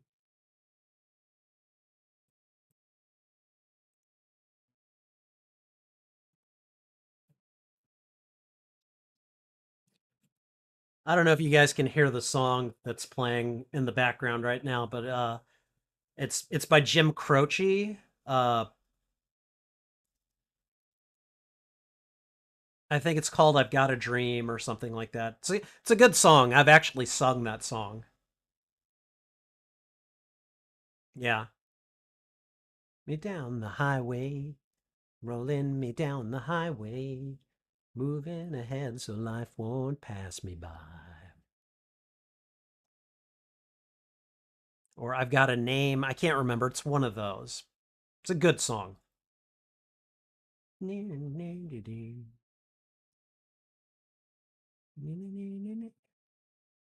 Oh, those sunglasses.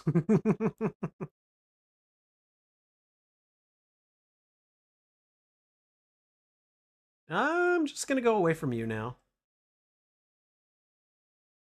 Is she drinking like a monster or something?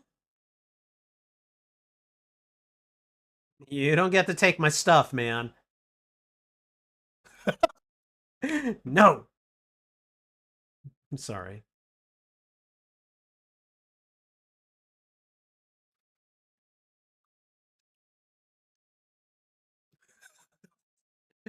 He steals a phone charger and a cigar. All right, I'm gonna pause it real quick. Okay. We are at, let's see, 49 minutes and 42 seconds. Okay. So, a couple of things about that scene because I've watched a lot of reactors on this scene where Laura throws down the clerk and looks like she's about to kill him when Logan stops her. Uh, I think that moment is hilarious when Logan is just like, not okay. And I don't know, most of them don't really react in that way, but I don't know, maybe I'm just over the top and cheesy. But one of the other places that I thought they were wrong, and it turns out I was wrong, is when he takes the phone charger, he also takes a cigar. At first, I thought those were like Slim Jims. I thought he was just taking like a meat stick or something. But watching it right now, it's like no, I can see it a lot more clearly. He's definitely taken a cigar, which like the character's fondness for cigars in the comics is well documented. He's even had a couple of cigars in the movies and everything. I find it really interesting now that he takes one because he's definitely less capable of warding off the bad effects from things like alcohol and tobacco now. So I found it interesting that he would take like, you know, he would take those things um, presumably with the intent of, consuming them. So, uh, fun scene, interesting scene. Just thought it was worth commenting on. So, all right, let's go ahead and continue on. Again, we are at 49 minutes and 42 seconds. Here we go.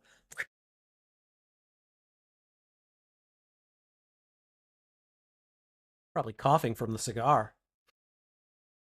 I'm just saying. She sleep. They sleep. Yeah, you better stay awake though. Oh, he's just gonna watch the rest of it by himself.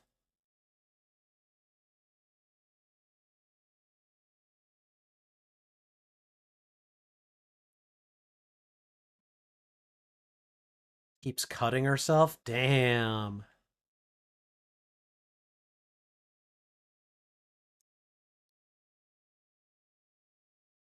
Who would? Who would want to fight?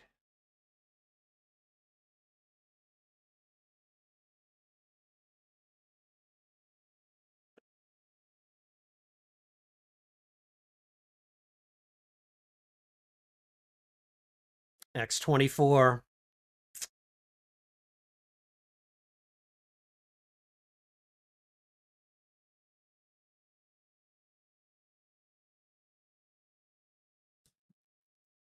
Oh man. Start putting them to sleep like animals.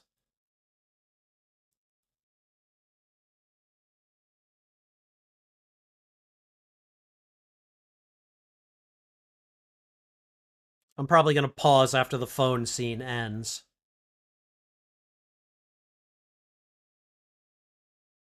Ooh. That was a good escape attempt right there.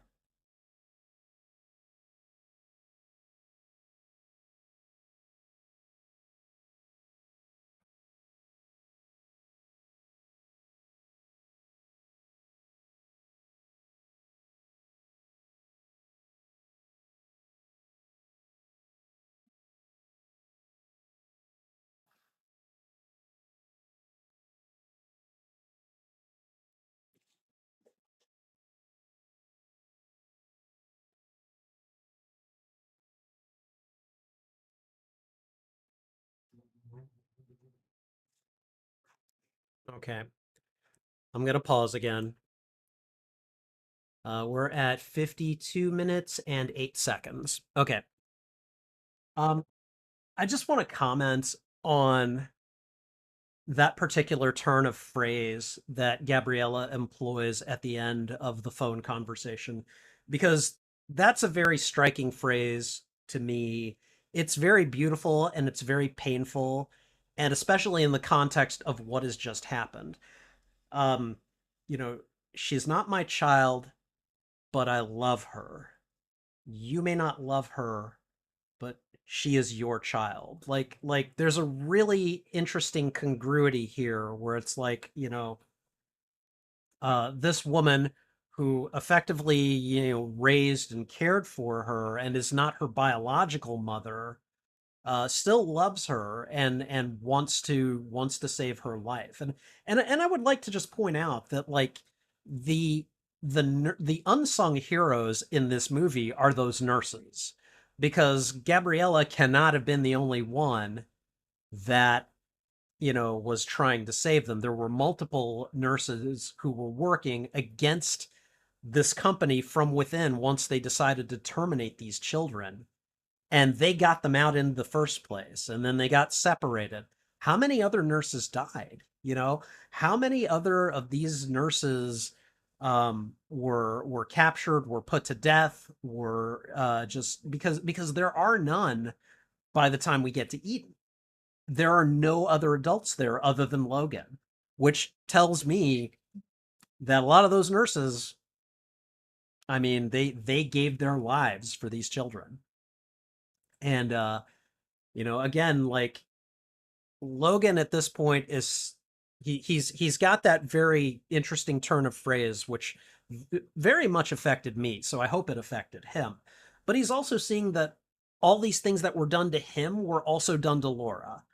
And so whether he wants to admit it or not, he's starting to bond with her. Now, I'm not saying that he's starting to care for her yet, but there's certainly those shared experiences that he cannot ignore and that he has to feel at least some sympathy for her about. And, I don't know. I feel like that's a pretty pivotal scene in this movie, and I just wanted to comment on it. So, all right. We're about to get going again. We are at 52 minutes and 8 seconds. Here we go.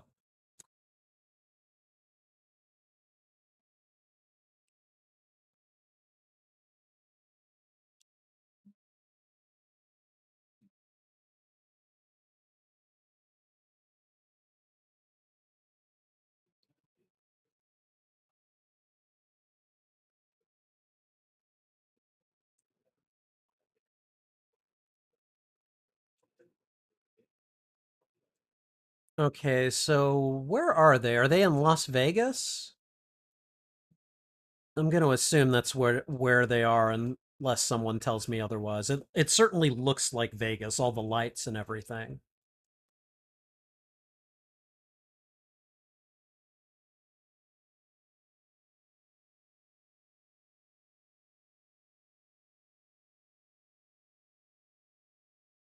Yeah, all the casinos and everything. Yeah.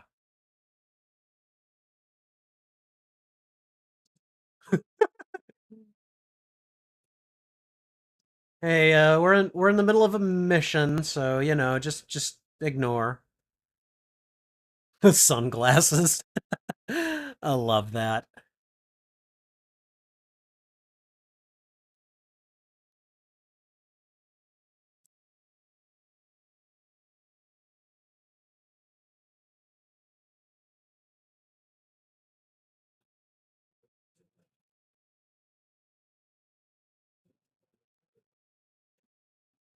I like how she sees the mannequins, the little child mannequin holding the hand of the adult mannequin. It's like, oh, is that something she wants? All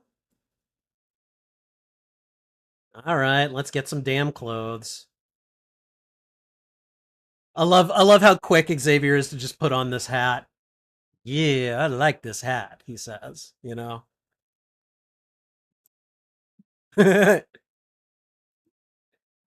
Not a toy. Hold on one moment. I want to push all the buttons though. Come on. You suck, Dad.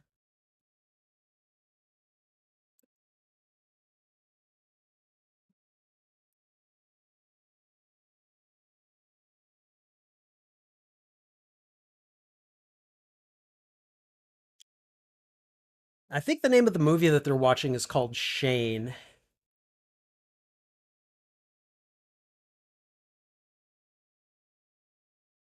Jesus, how much did he drink?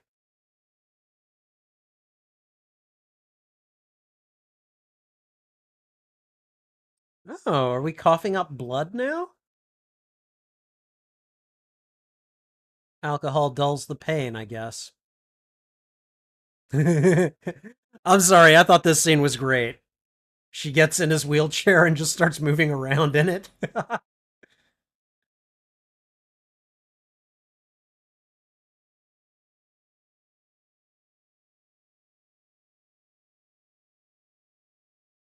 Oh, man. So she's probably what, 10, 11 years old, something like that?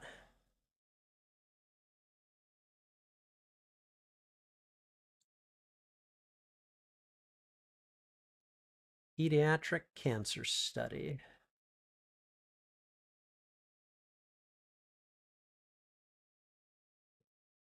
And these are okay, so these are the kids. And who is the donor? Source DNA, James Howlett. Yep. Yep. You can't get away from it. She is your daughter.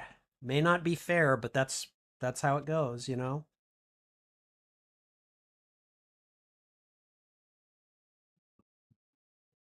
I did like that they included the comic books in this universe. I thought that was pretty cool.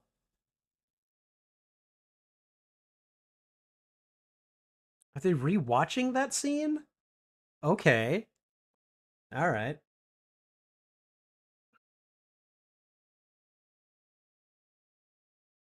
She has nothing to say to him.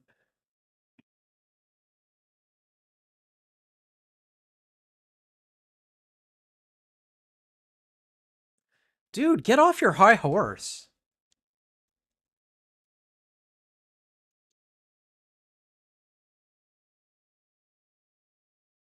Nice. That was really, yeah.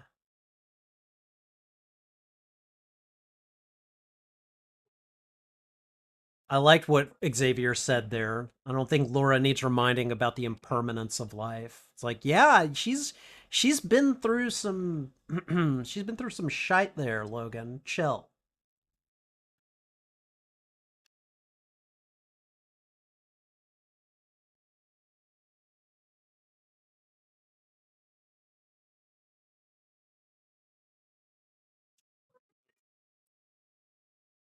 And of course, you know, if you are aware of the ending of that movie, she says those words. So,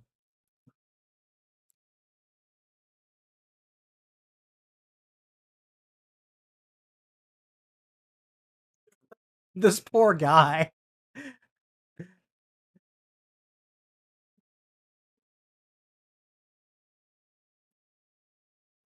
More cops. Yeah. Oh, and they're closing up shop. Mm-mm. Jesus. Were they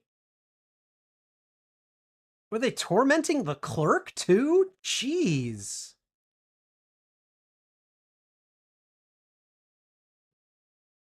Oh, hey, here's the crappy vehicle trade-in depot.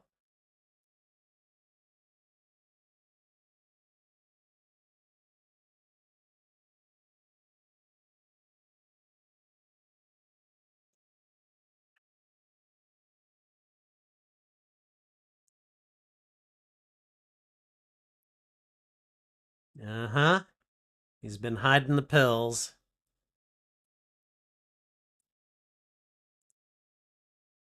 Do whatever you want with it. I don't care.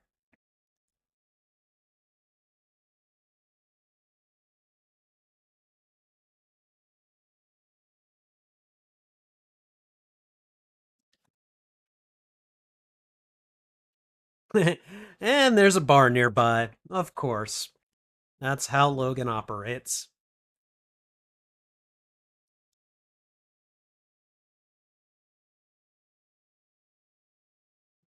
I find it interesting that he actually like carried the comics along with him because he was being very contemptuous about them, and then like he threw him down on the bed, but he took them with him when he left. Clearly, so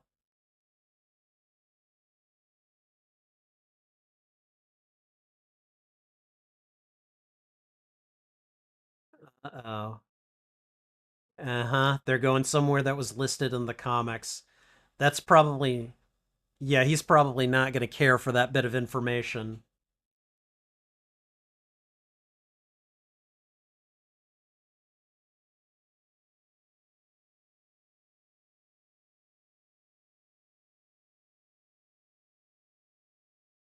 Uh oh. Okay, I need to pause for a second. Um, I think Trouble needs to be let out, so I'm gonna go ahead and take care of her. But we are at 1 hour, 0 minutes, and 30 seconds. So give me just a second. I'm gonna let this little kitty out, and then we'll resume. Hi, come on. What? What? What? What?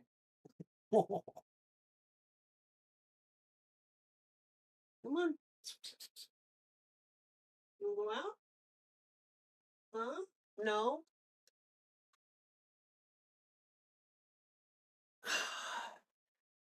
Guys, I don't think Trouble wants to go out. I think she wants some attention. So, you guys okay with me taking a few minutes to give her some treats? Huh? You guys all right with watching me feed her? And give her a few treats, and then we'll go ahead and resume the movie. All right?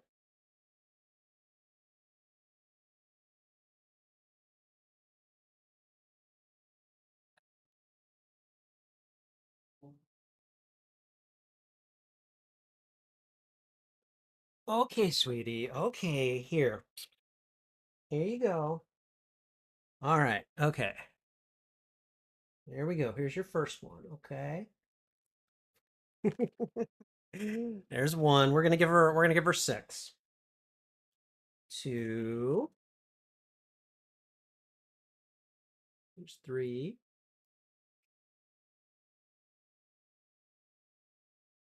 Four. Five. Okay, sweetie. Final one. Okay. Your dad loves you. Your dad loves you very much. But you know that, right? You know that.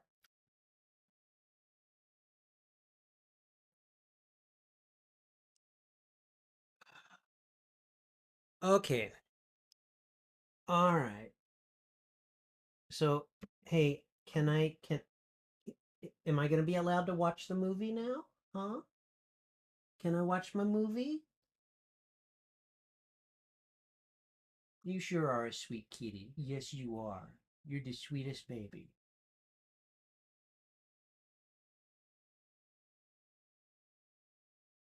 Do you want me to let you out? I can let you out if you want. Okay. I think she's gonna settle down. I hope she's gonna settle down.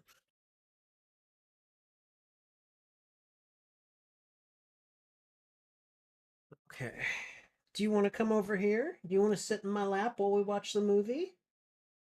You can do that. I know you don't normally like to, but you're welcome to. No. Okay. All right. Your dad loves you. Hold on one moment. Ah, sorry. Had to deal with a technical detail. Cable crossed under something that I didn't want it to be. All right. Okay. Let's go ahead and get back to it. Okay. Here we go. We are at 1 hour, 0 minutes, and 30 seconds, and we are about to resume. Here we go.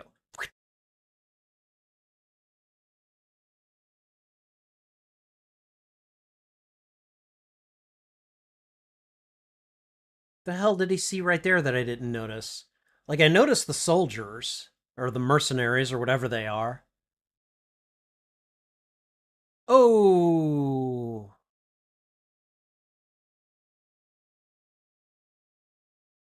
Yep. Charles is having a seizure. It's weird how he's like, I get why he's the one that can move. Like, you could just explain it away with his healing factor, but that has got to be ridiculously painful.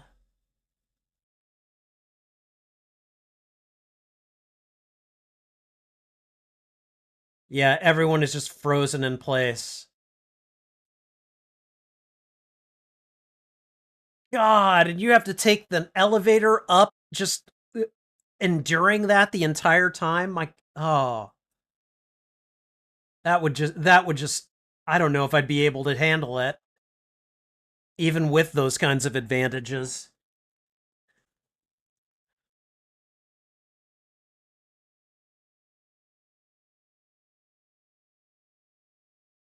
Look at this. All the soldiers are held in place.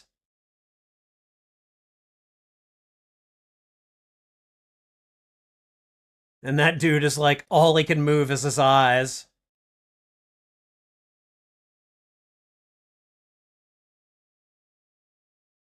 And this scene is great. Like he's just like, okay, fine. You know what? You're all gonna die.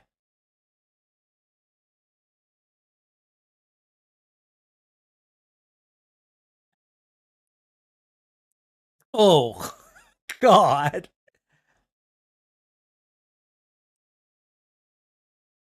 Oh, you forgot to give him his pills, didn't you, Laura?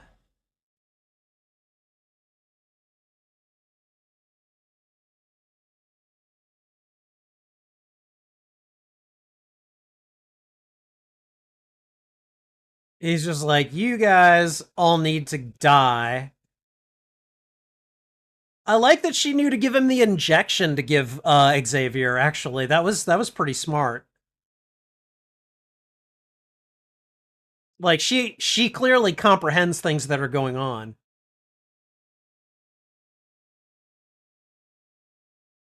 Oh man.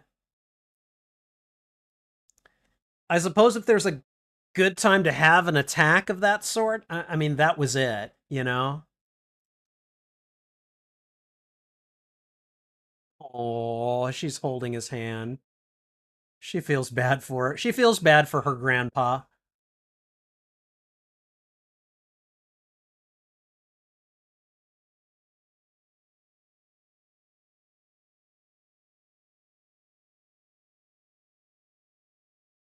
You think?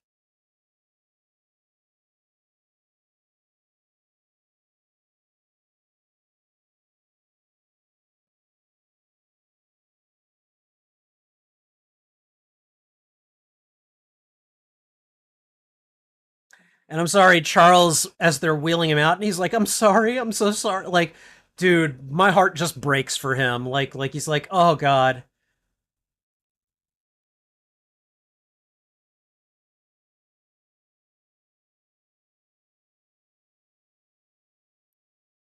Listen to this.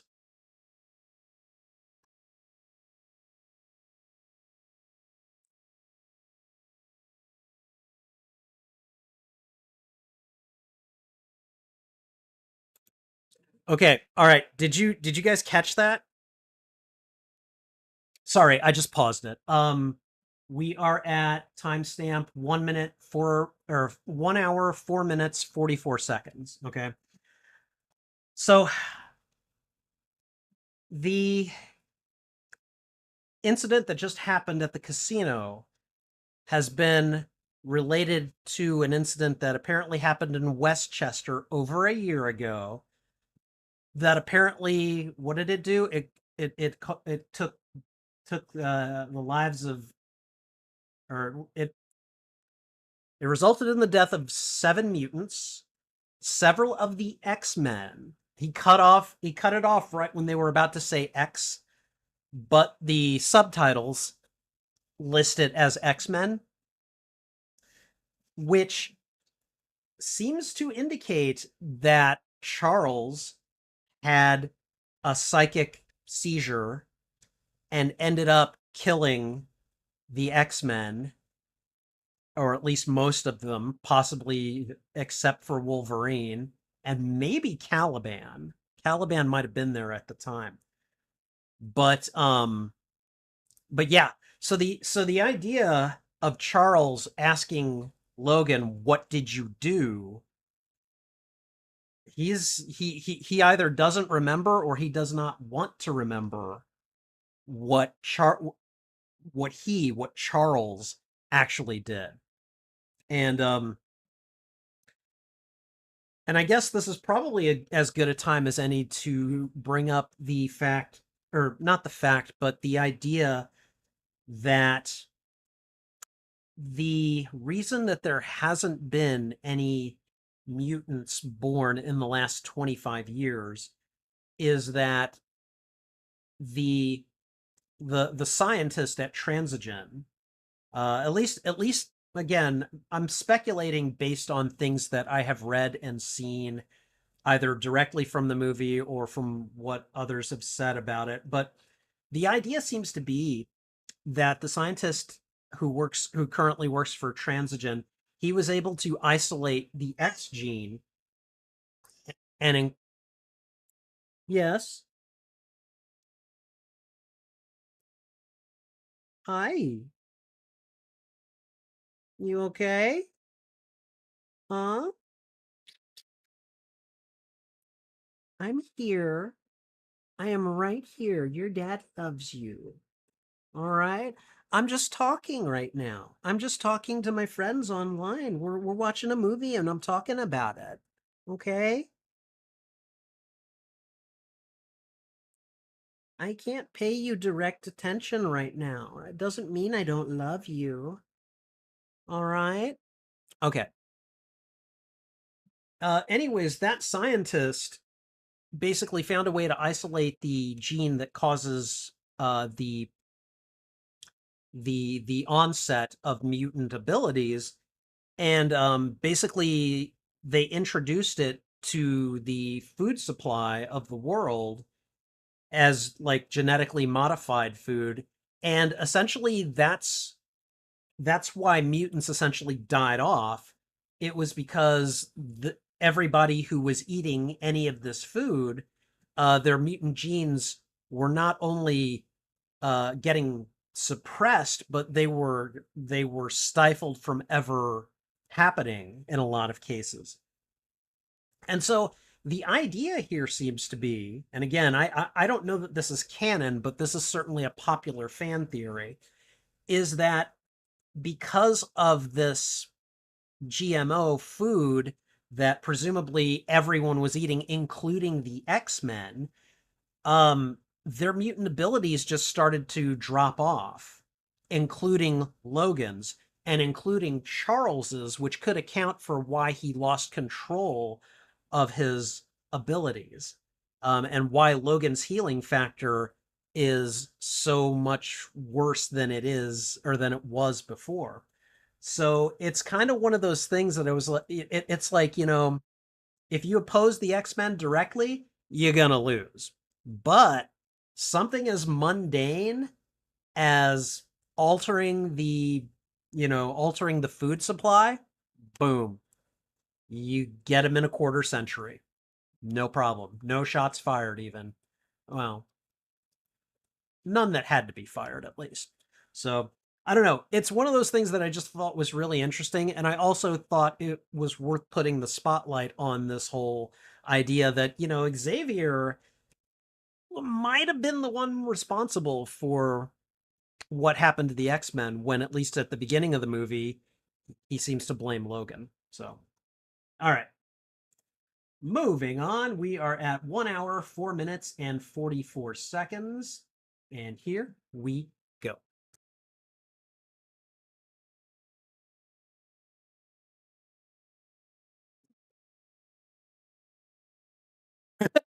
I love Xavier. It's like, she's a child.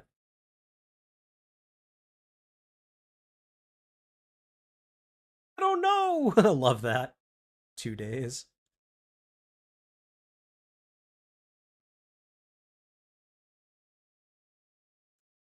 Wait. He didn't take his medication because he was saving a seizure.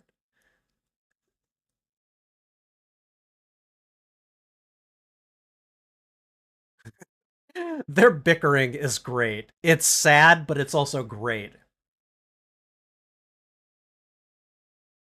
Up.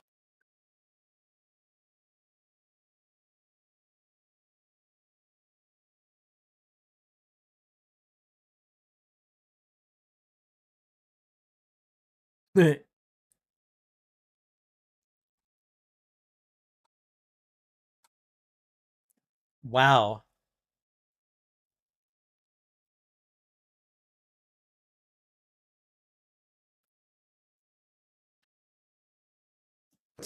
At least she comprehends and can follow.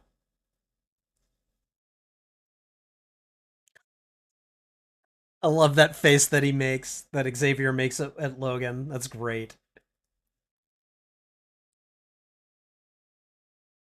Donald Pierce, you douche.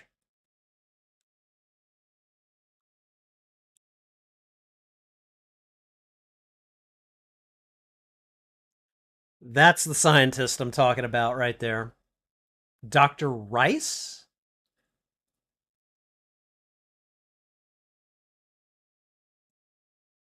Uh-oh.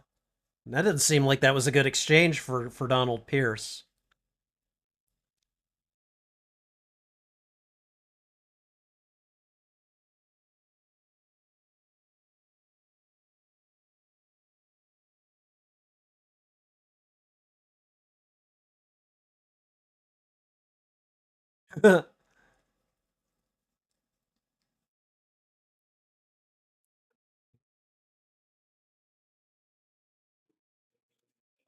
Dude.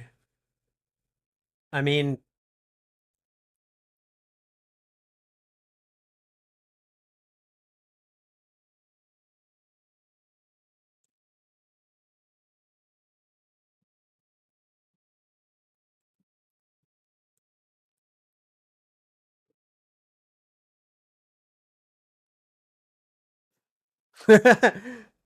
she just puts on the sunglasses and whoa.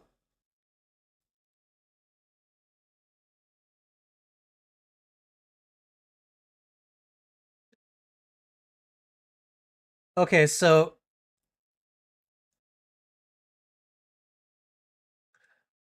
those trucks are just they're self-driving, I'm guessing? Cuz man, I would want to find the driver if they weren't. I'd be like, "Oh no, buddy, we're not done."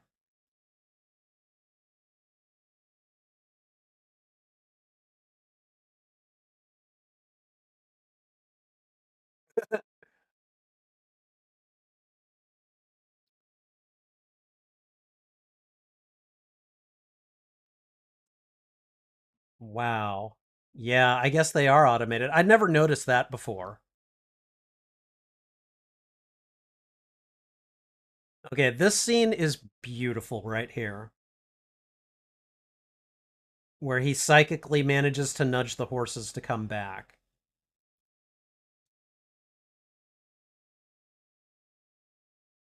This is like one of the times when Xavier is actually in control of his powers enough to use them to be, you know, decisively helpful in a tight situation.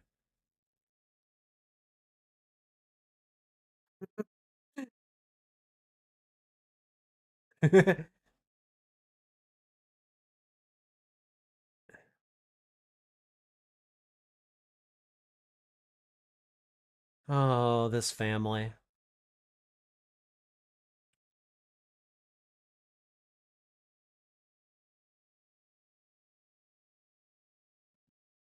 Chuck. Oh, she wants to pet the horses.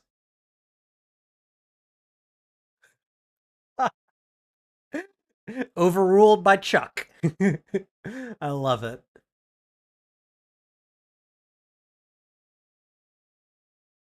Xander.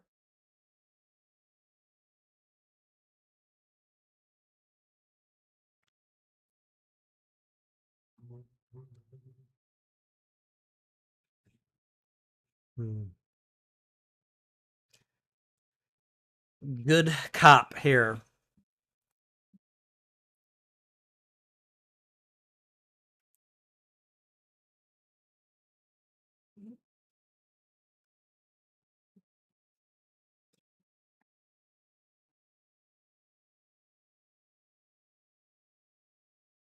The Reaver. Okay, he called them the Reavers. I never caught that before. That's a big comic book reference right there.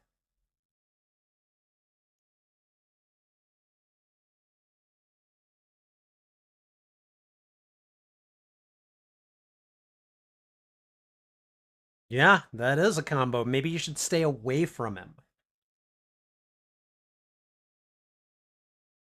No, nice little like ranch style home. This is quite the homestead. The Howlets. Oh god. I love this family, but man, oh man. she's just she's just hand mouthing the food.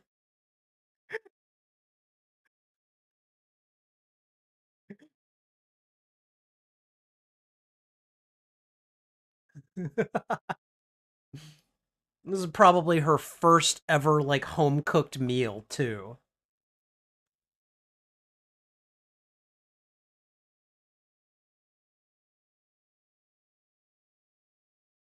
or less. Yeah,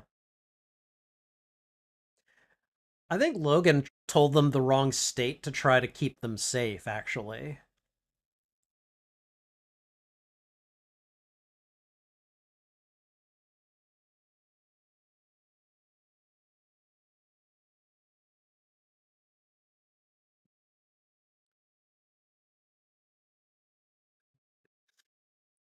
see, this is a great little family.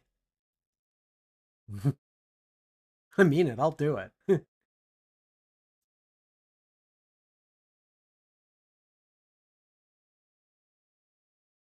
Nate,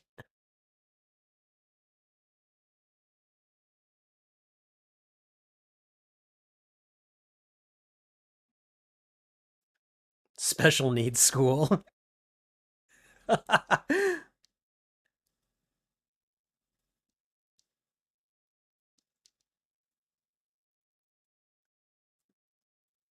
Oh, she's smiling. And Logan, this is what, the second time that he smiled in this movie?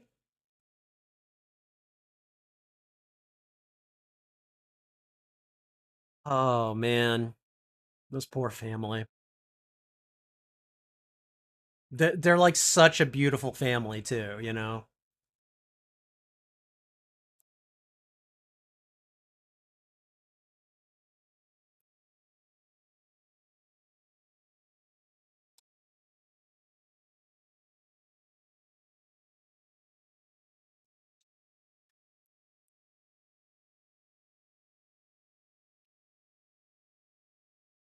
As it were.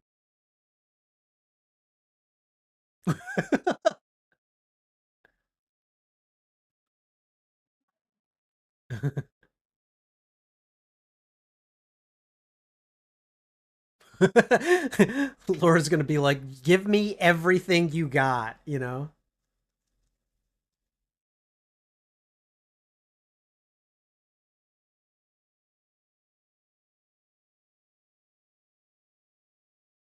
And then what?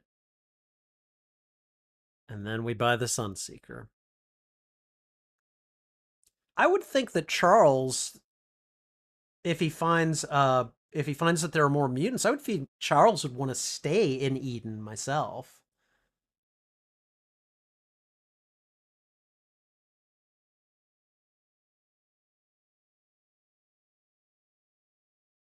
Come on, you need water, man.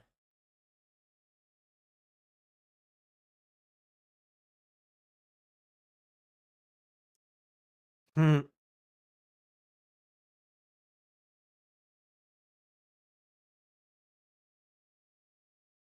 no.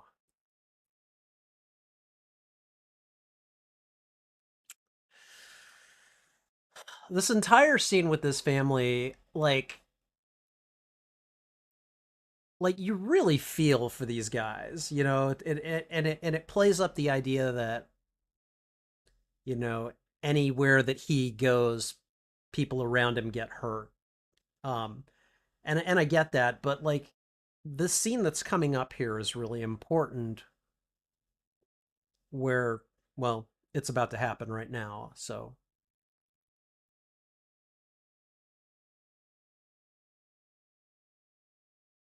for normal people, right?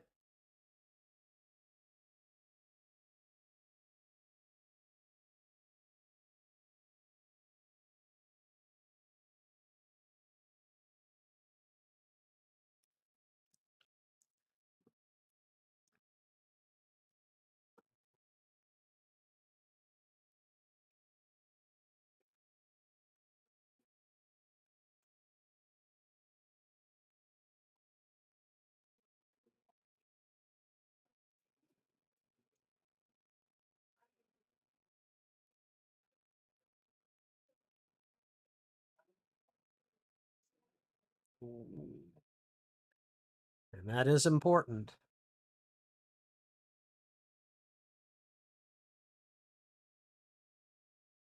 Okay.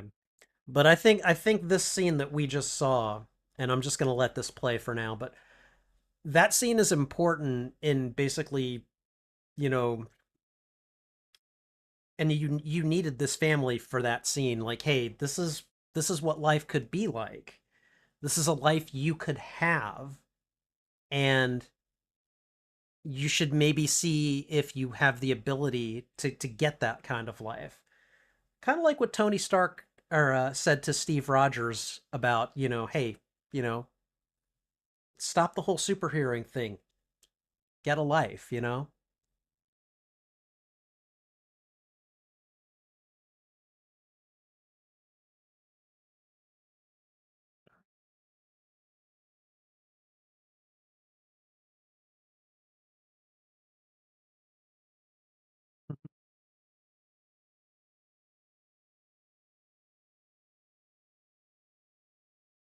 She's like, hey, I don't think I've ever had my own room before. Not like this.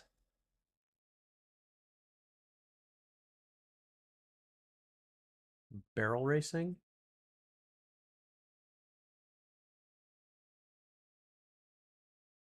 Those are all, I guess, rodeo sports, because I've never heard of them. She's got enhanced hearing, so she can probably hear the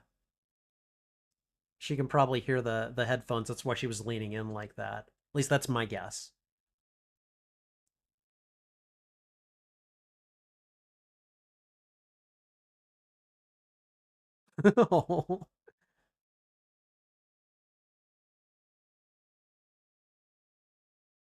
Oh god.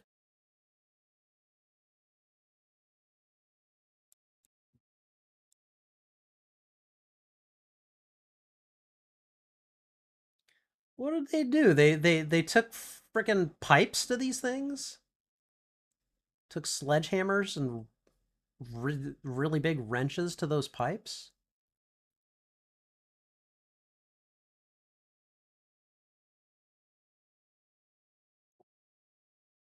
I really want to know what she's listening to right there.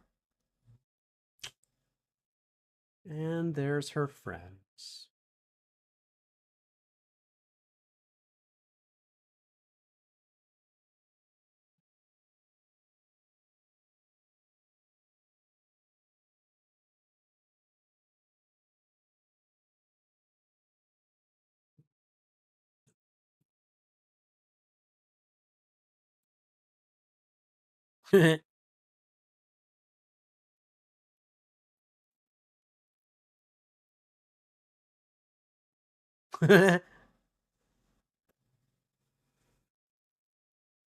Oh,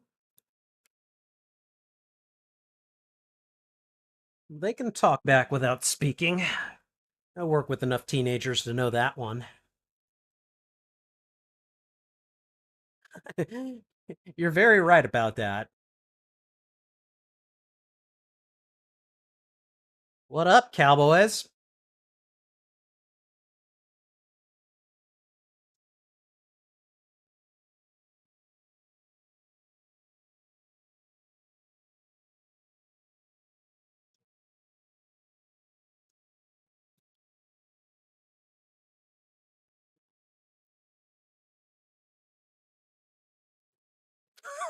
Okie dickhead.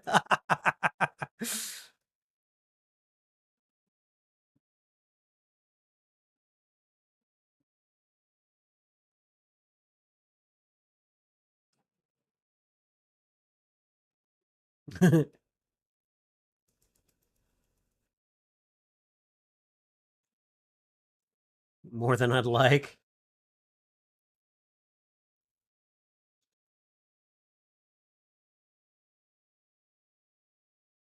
Hmm. And just breaks the gun casually.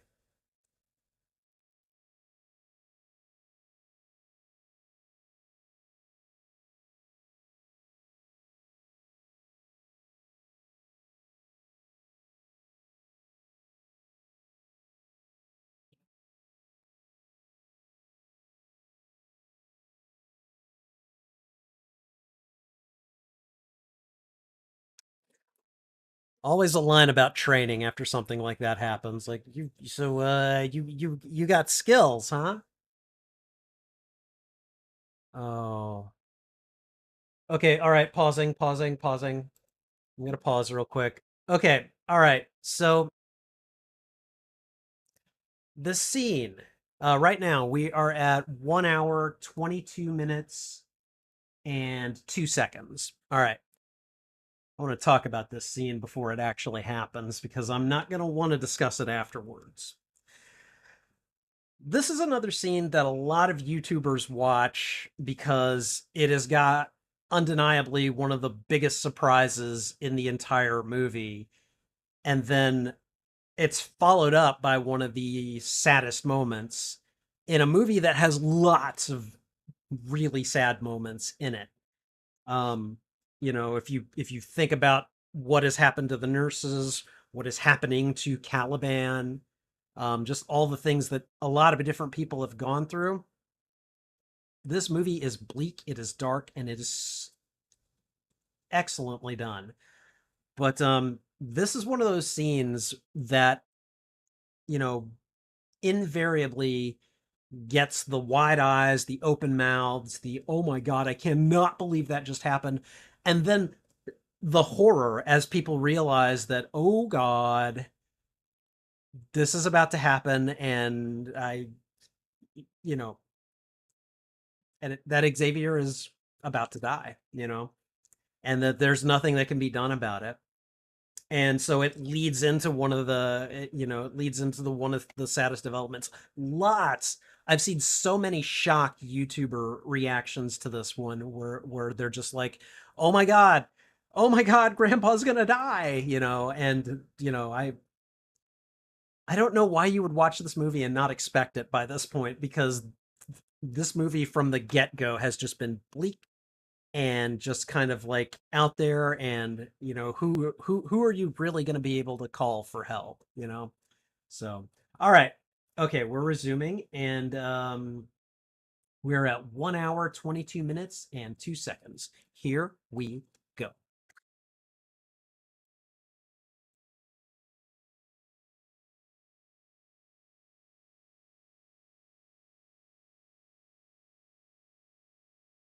Oh, surprise.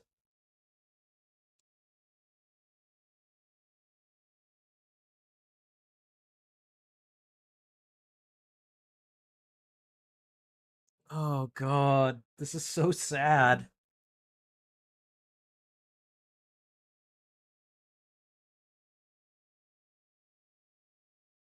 because he knows now. He remembers now. He remembers what he did. Yeah.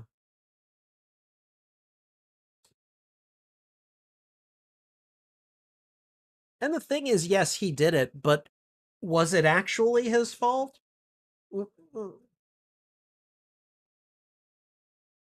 Yep.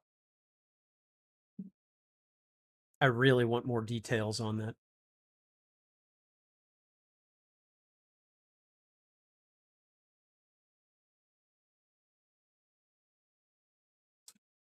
Did he like psychically block it out or something?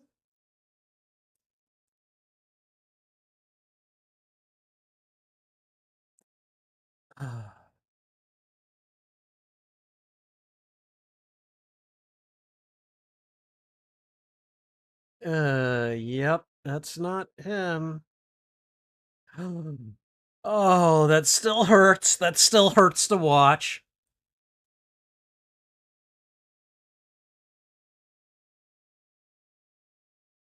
Oh, God.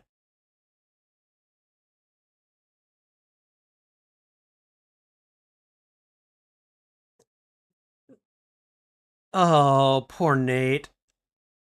Oh, I mean, and he grabbed a bat and showed up.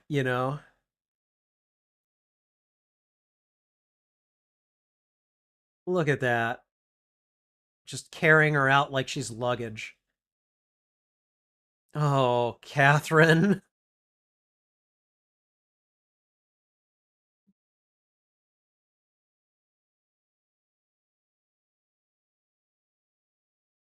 Uh,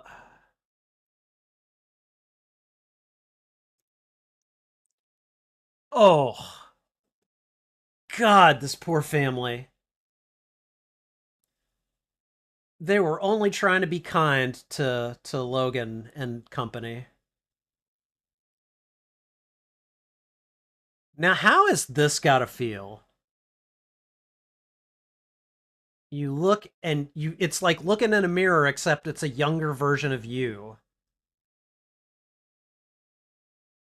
And he's like, "What the heck did you do to my dad?" basically. Oh god.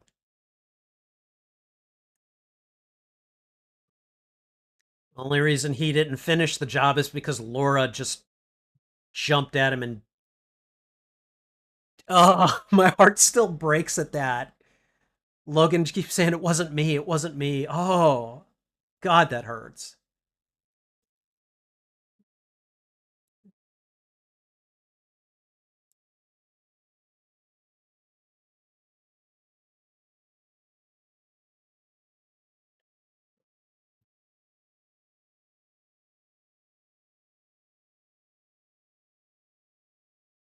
And now we've got the Okie dickheads coming back, providing a distraction, thankfully, this time.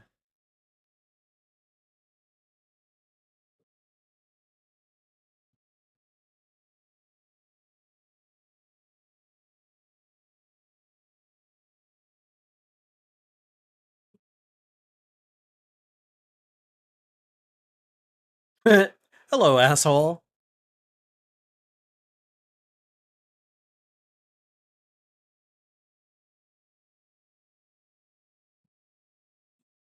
5G a week? That's not bad.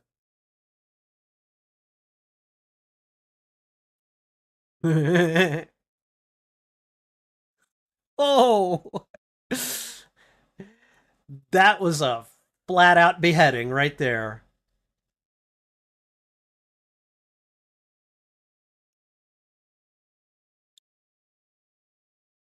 Just calls him by a number 24.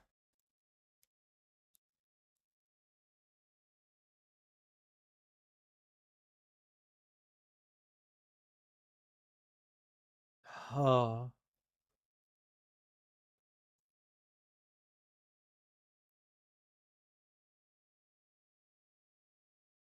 oh,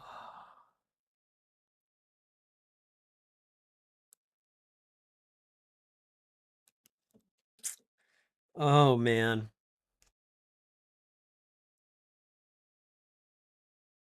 Well,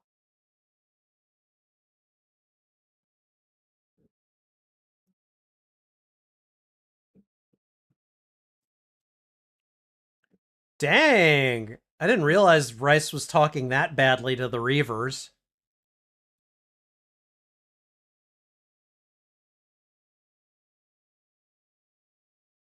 Farmers.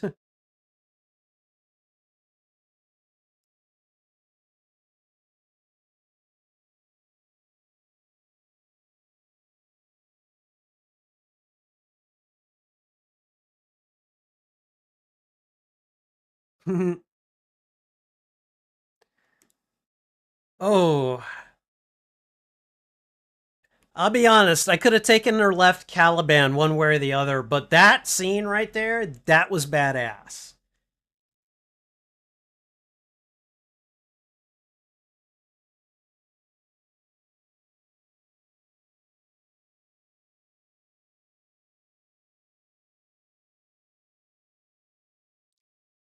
You forget, Logan. You heal, he heals.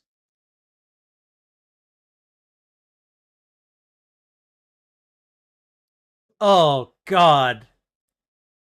His healing factor's not so good, though.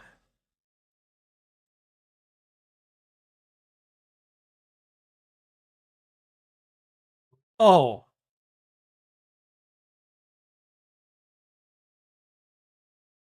Ooh.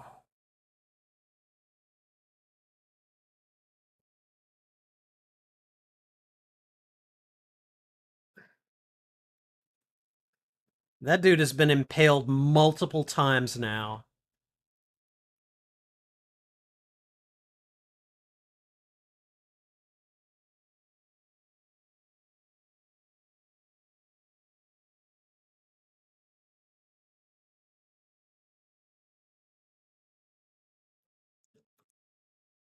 And this poor dude.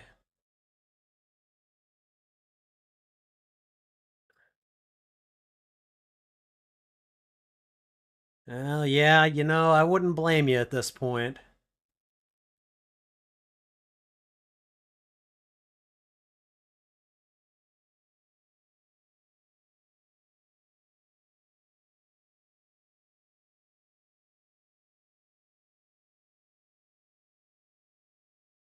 Oh, God.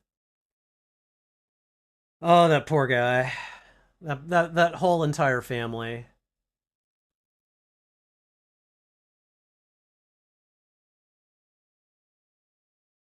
Well, come on, Logan. You better move before the Reavers get there.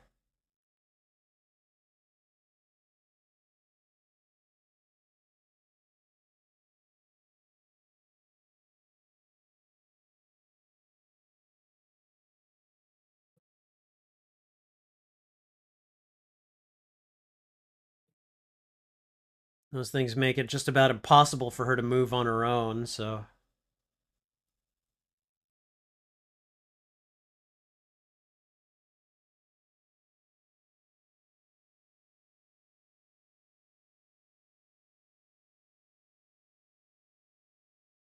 Well, Rice, in spite of everything, you still didn't get what you wanted.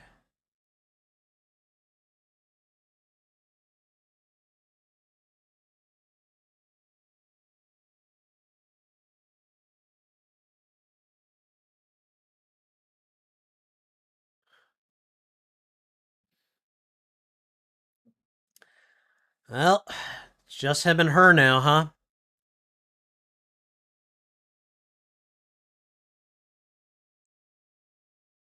Oh, man.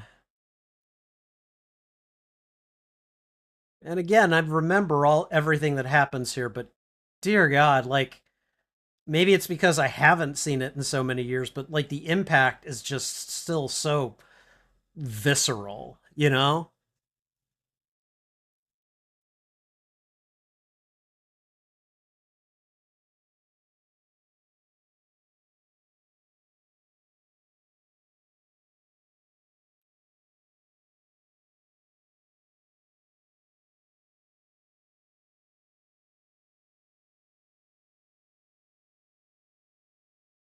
Weird how like it just listens to Rice.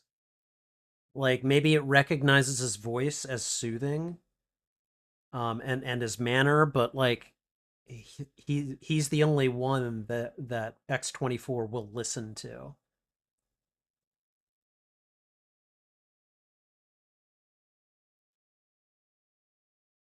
Mm. Ooh, yeah.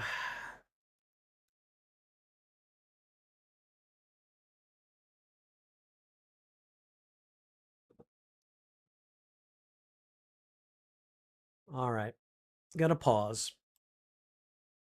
We're at 1 hour, 33 minutes, and 14 seconds. So, another common reaction that I usually see from YouTubers with regard to this scene is simply that, oh my God, I can't believe that they actually killed Professor X again. And, it's like everyone who has reacted to this. Okay, most people who have reacted to this have at least watched all of the other X-Men movies before, so they realize that Charles dies in X3 and everything like that. And so I'll sometimes hear people talking about how no, you can't kill him twice. And I mean they've shown with this scene, yes. Yeah, yes they can. And in fact, they've brought him back and killed him off since then too. If in Doctor Strange and the Multiverse of Madness. So poor Professor Xavier is just He keeps getting killed off.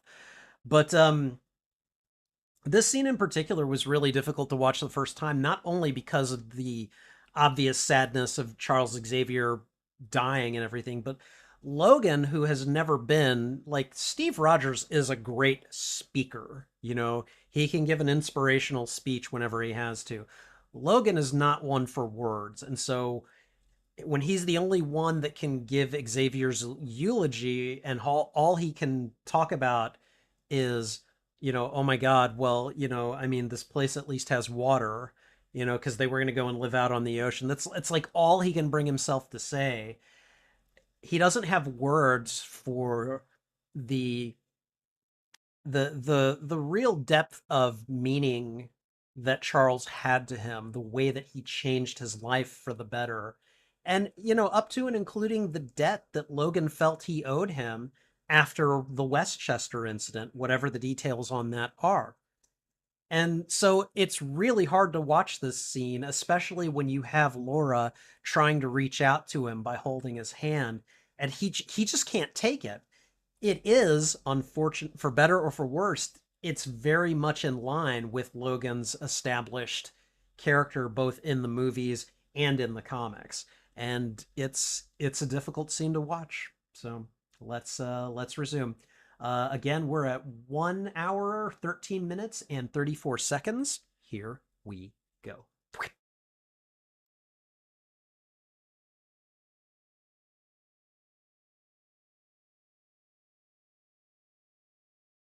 She's still got Nate's iPod or whatever it was.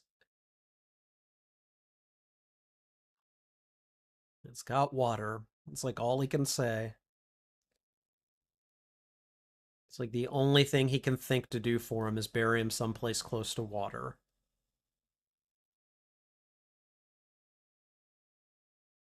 I like that she took his wrist and not his hand.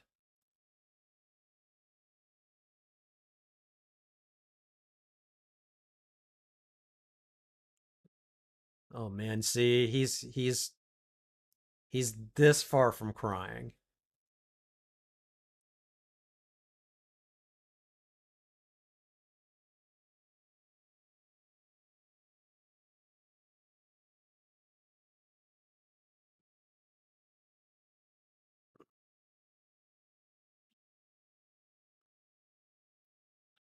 I like how remarkably calm Laura is during all of this.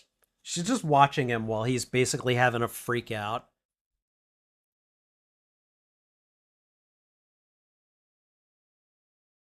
I think she definitely recognizes something of herself in Logan.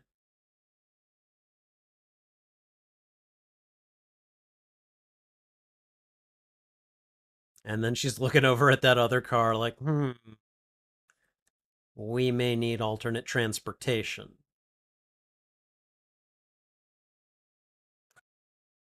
I'm sorry. The scene of him beating up the truck is freaking hilarious to me. Maybe that's petty, but I think it's really funny. And then he just keels over and faints.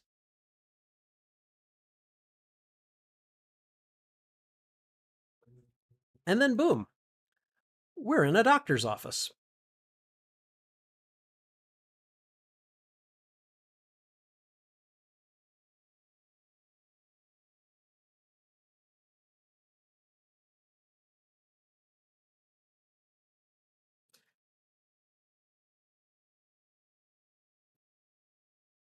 All right, this small town doctor, I mean props to this man for being a good person in like a 1 or 2 minute scene, you know?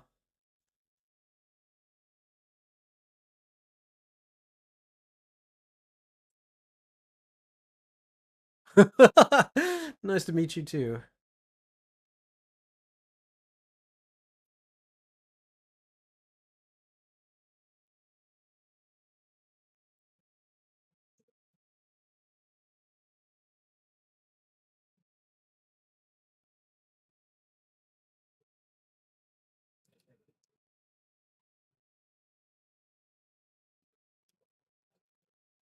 See, this guy is just such a good person.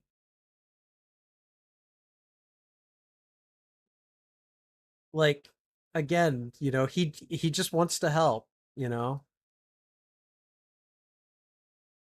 Urgent care walk in.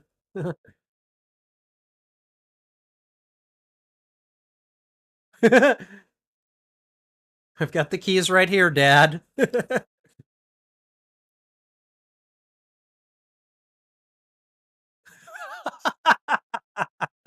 I love that. Oh, she must have sat on the box to drive. I mean, that's what she did. Saved your life to do it, too. Or did it to save your life, I guess.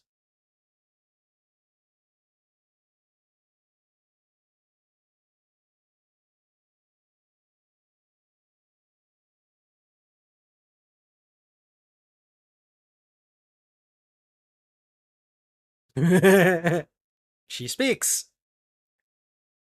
She nods.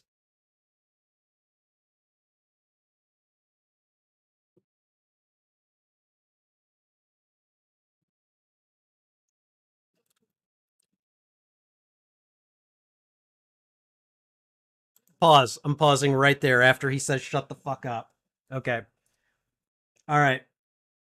So I wanted to know, I really wanted to know what Laura was yelling back at him in Spanish. And basically, I went and looked it up, and she's basically saying, like, you know, why would I want to talk to you if all you do is insult me and belittle me and make fun of what I'm reading, or it's I'm probably messing up at least part of the translation, but she's basically saying, hey, you've been an asshole this whole time, and why the hell would anyone want to talk to you? Why would I want to talk to you?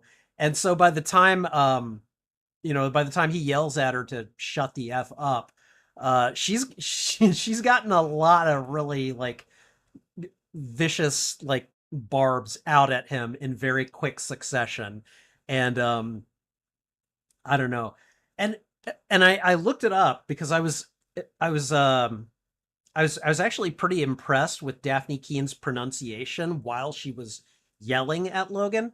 I was like, is she Hispanic? She's British and Spanish. So I suppose she's playing Mexican here. And so it's maybe not like perfect Mexican, but it's a good Spanish accent. I wouldn't have known that if the person that had done the research that I looked up had mentioned it. But yeah, I was very impressed with that tiny little stream of dialogue. I just thought that was really cool. So, all right, okay, we're gonna resume, and again, we are at 1 minute, 38, or I'm sorry, we are at 1 hour, 38 minutes and 10 seconds. All right, here we go.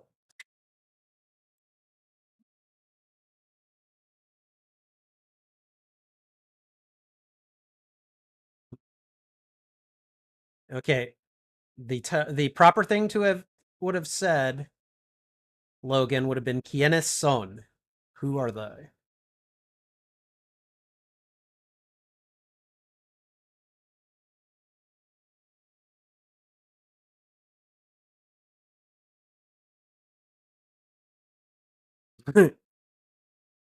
Look, yeah,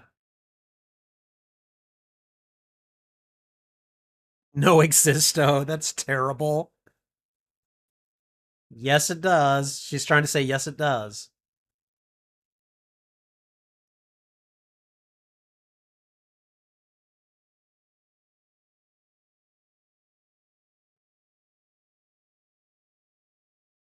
I don't know what she's saying here, but she is going on.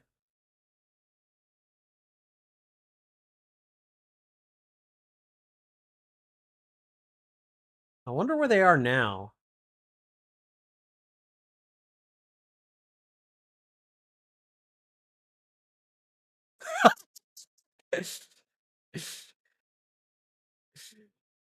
She decked him.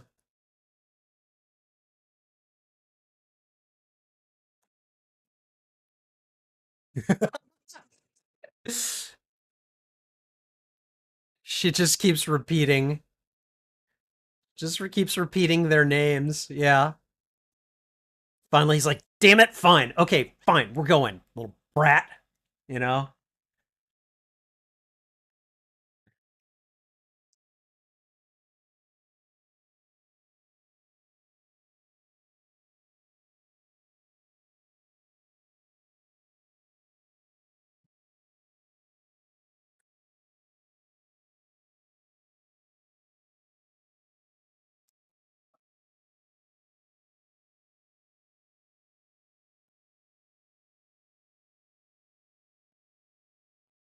Damn. Just just like that. Doesn't give a damn for Caliban except for, you know, whatever he could salvage from him. Donald Pierce, leader of the Reavers.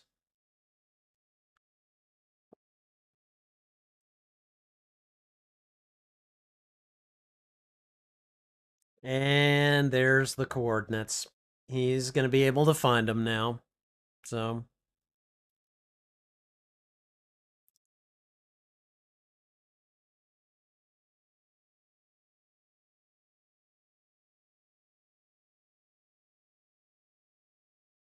you're falling asleep at the wheel, buddy. Come on.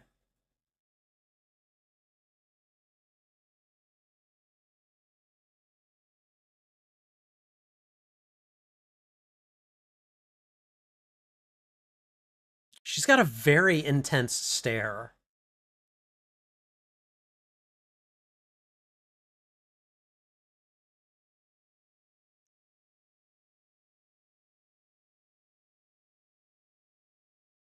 Quieres morir.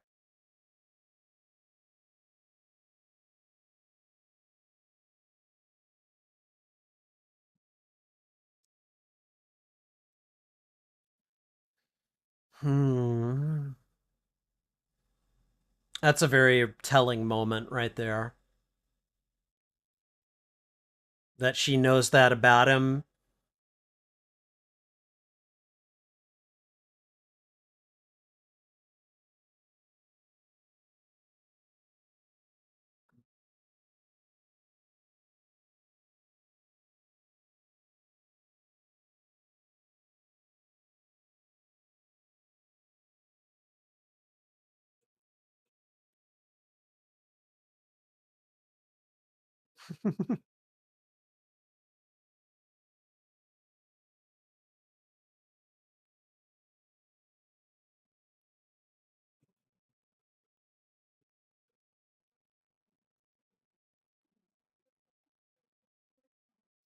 She's like all business, you know? She's like, all right, he's asleep. He's not gonna wake up. Let's go ahead and get to the other side.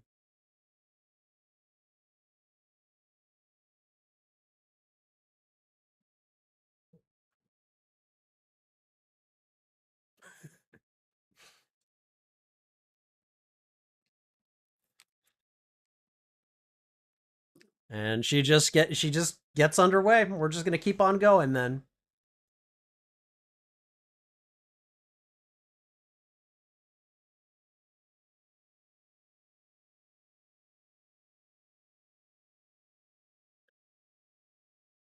It's like, hey, am I in another doctor's office?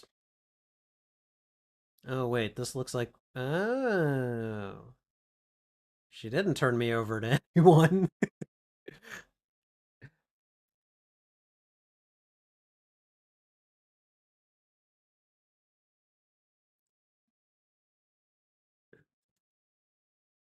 Okay, where are we going?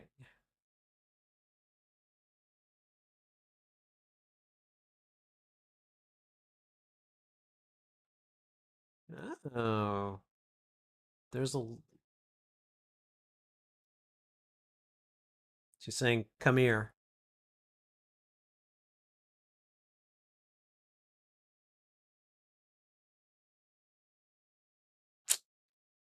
There's the other kids, and he falls to the ground.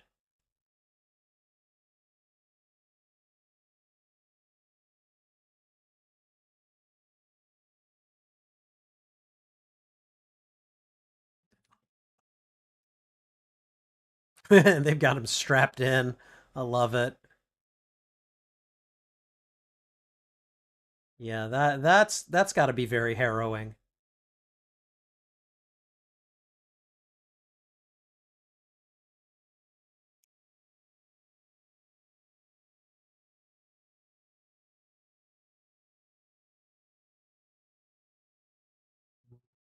And look at this.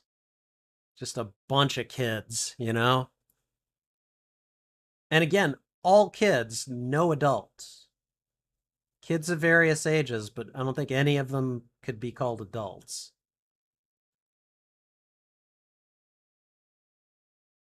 At least not yet 18, I guess.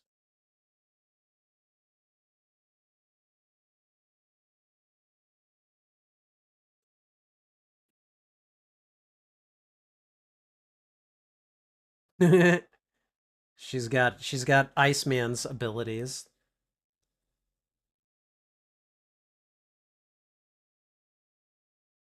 Dude, you need medical attention, huh?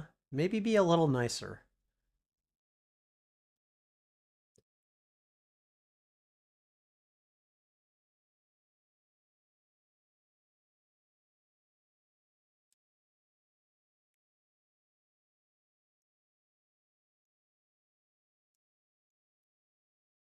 I like that.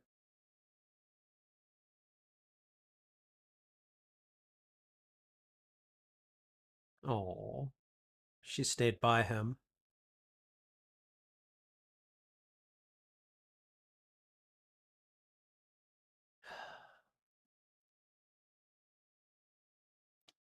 I really want to know more about the kids and how they got there. Oh boy, been a while since we've seen one of those.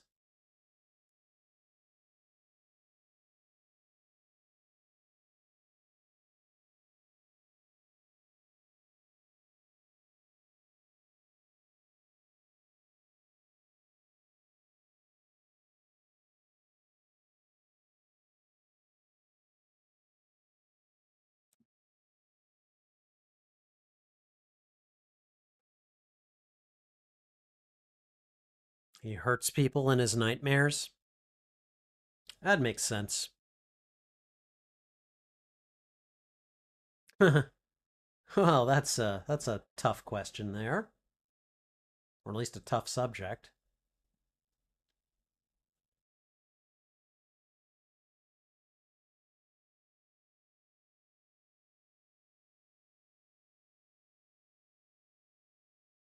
Adamantium bullet. God.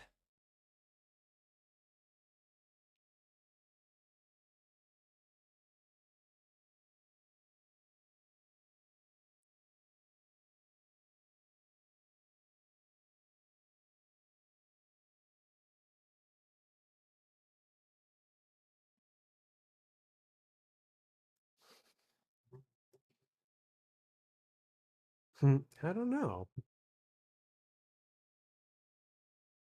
Oh, okay. No, he knows very much what he's going to do with it.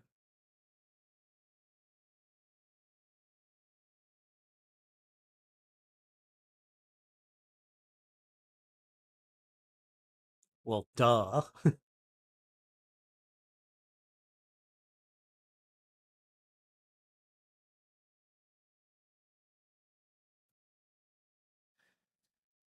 Oh, he was so,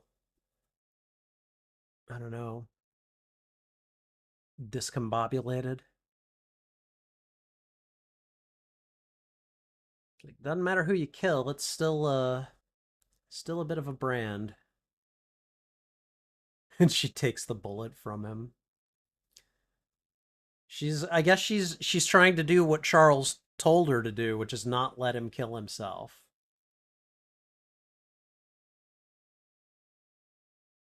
Not let him die.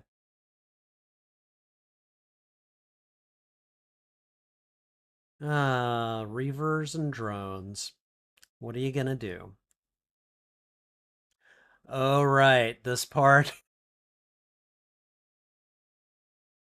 It took me a while to figure out why are they doing this, and then finally I saw the style, and I'm like, oh, okay, they're making him look like he like he did in the comics or the earlier movies.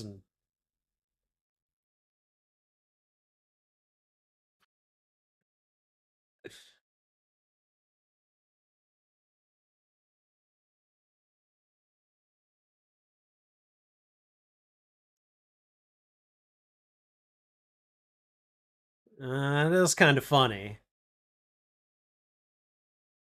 Hal.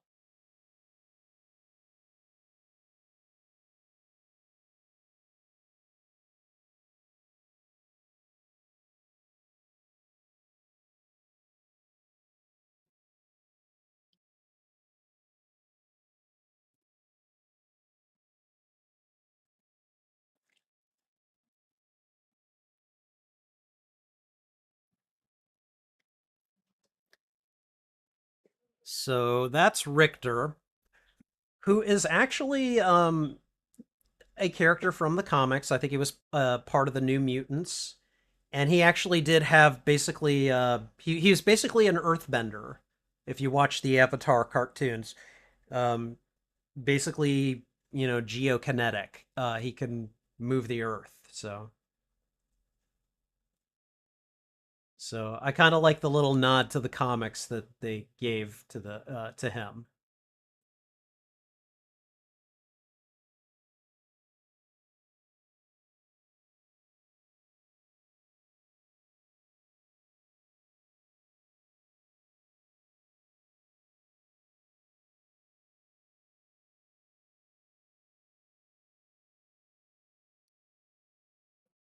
He's just like he's very much the leader of this group of kids.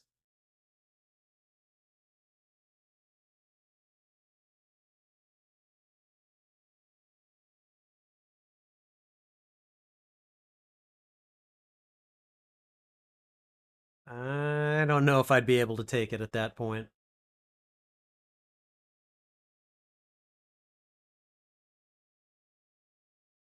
He's like, all right. I mean, we can find a use for it.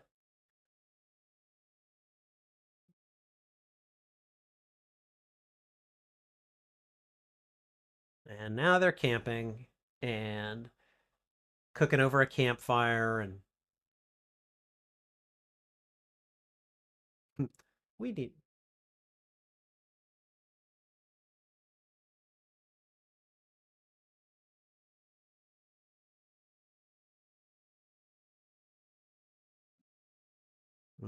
So she's concerned about him.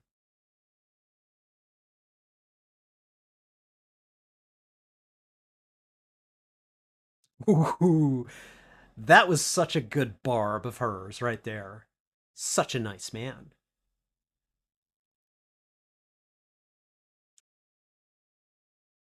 Oh,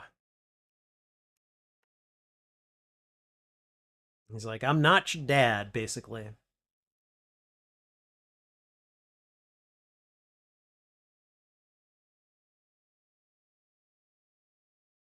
Come on, man. Read the room.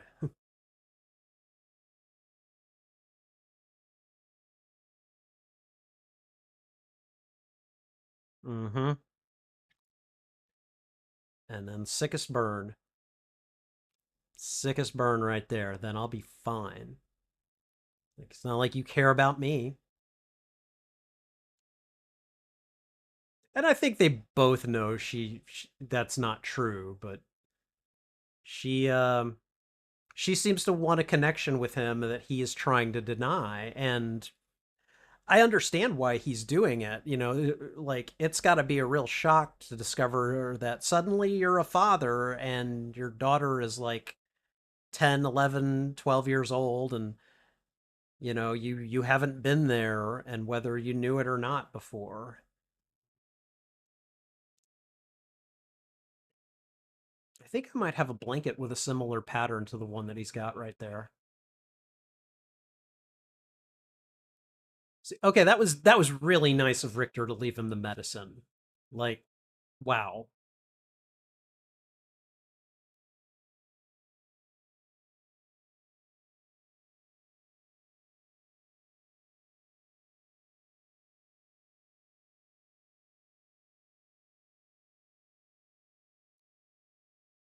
Oh, hey, drones. That's something you don't see every day. I wonder why there are drones here.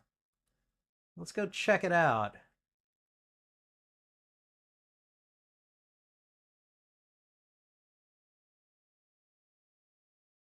Uh-huh.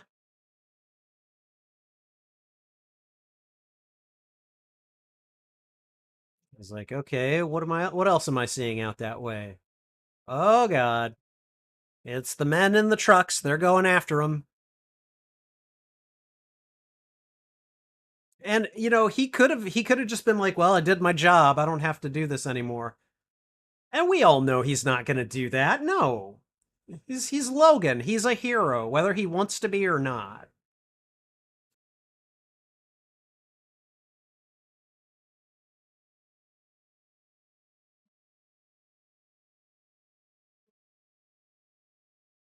Oh man.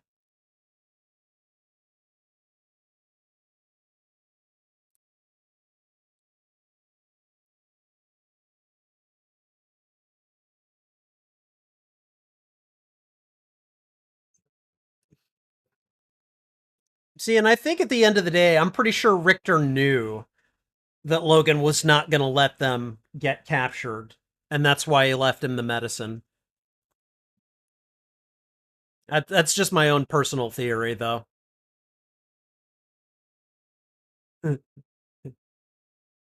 I have come too far and run too much to let this go without committing the ultra violence.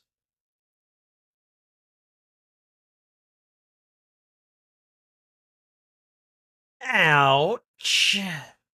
Ouch, ouch, ouch, ouch. Okay. See, at this point, I want to see some abilities. Like, I know some of them use their abilities, but like, really? I think we should just be seeing like a battlefield at this point, you know?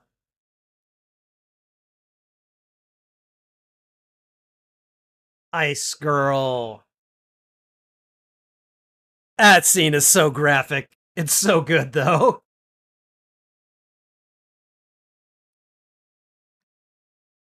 That dude better hope his arm doesn't thaw anytime soon.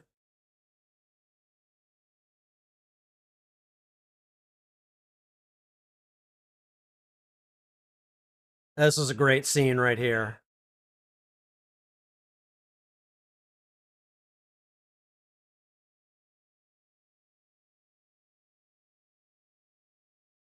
I do not know what that power is, but damn, that was impressive.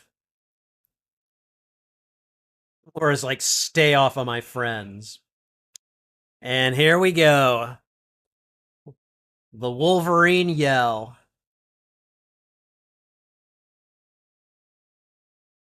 Like, seriously, dude? Don't. Just don't. You guys want to keep firing? And then the Superman. All right, let's go kill some more people.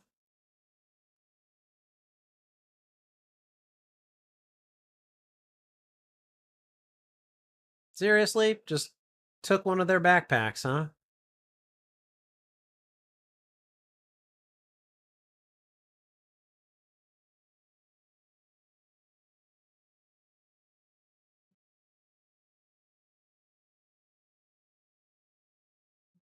Oh! Okay, so they must have, like, shot him in the back or something. Flesh wound, whatever. Maybe they hit him in the shoulder or something.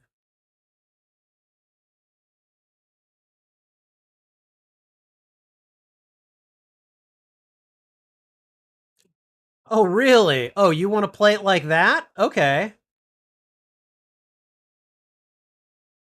Oh, yeah? Let's do this. Come on, let's bake some bread. Let's do this. And here he comes. Finally, we get a proper father-daughter throwdown together. Ooh.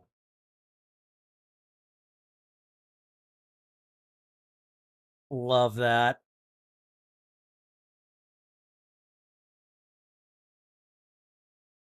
And he's just like, that's a great shot right there of her vaulting over his back. That's like true father daughter bonding right there.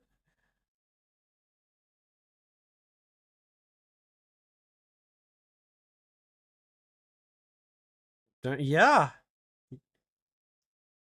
Oh, that makes sense too, unfortunately.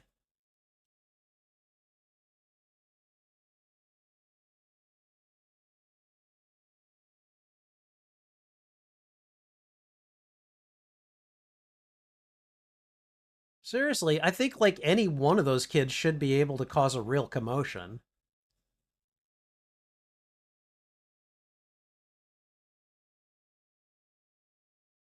Okay, get ready.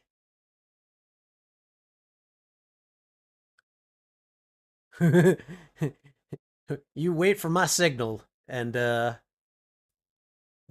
go.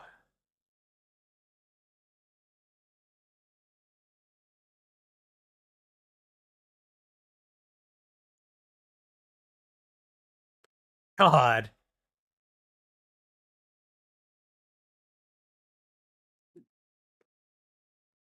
Richter said exactly the thing I was thinking right there.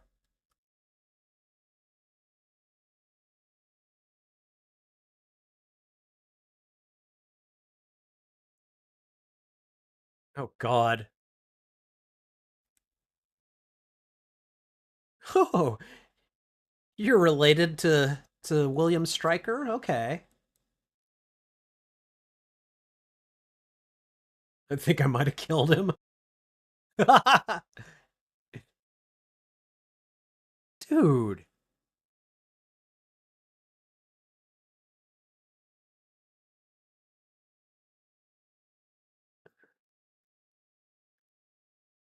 Uh-huh. And how?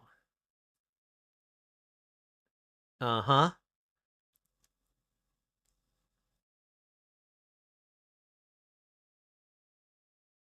Yep. See? GMO foods or whatever you want to call it.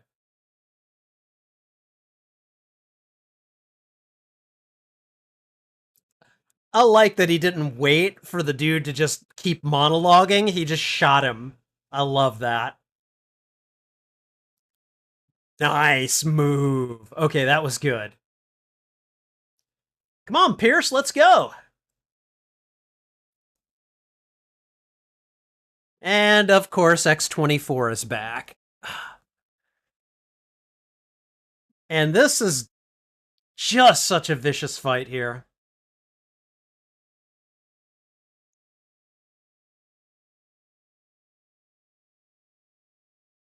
Oh, God.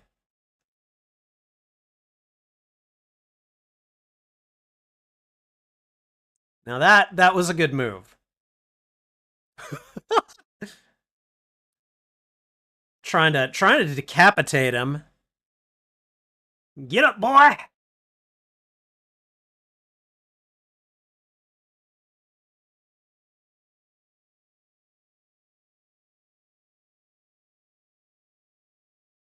Okay, that was a good move too. Oh, wow.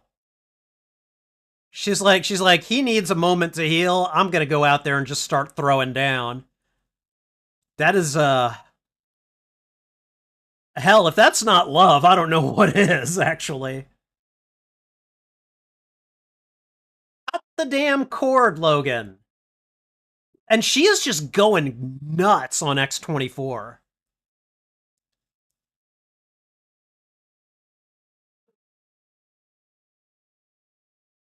Ah, yes.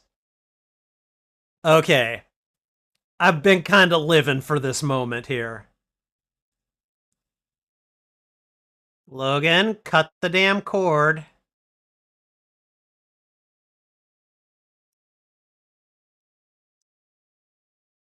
Look at this. Look at this. The kids are just ganging up on him. Did he say please? Oh, it couldn't happen to a nicer guy. This is reaping what you sow. And again, like in the comics, Donald Pierce is a complete and total dick. So this character, much like his comic book counterpart, is getting exactly what he deserves. And there's Richter being Richter.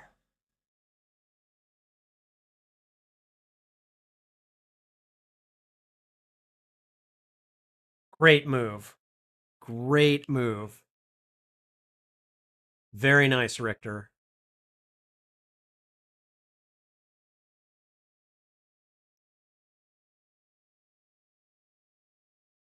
You need to go with him.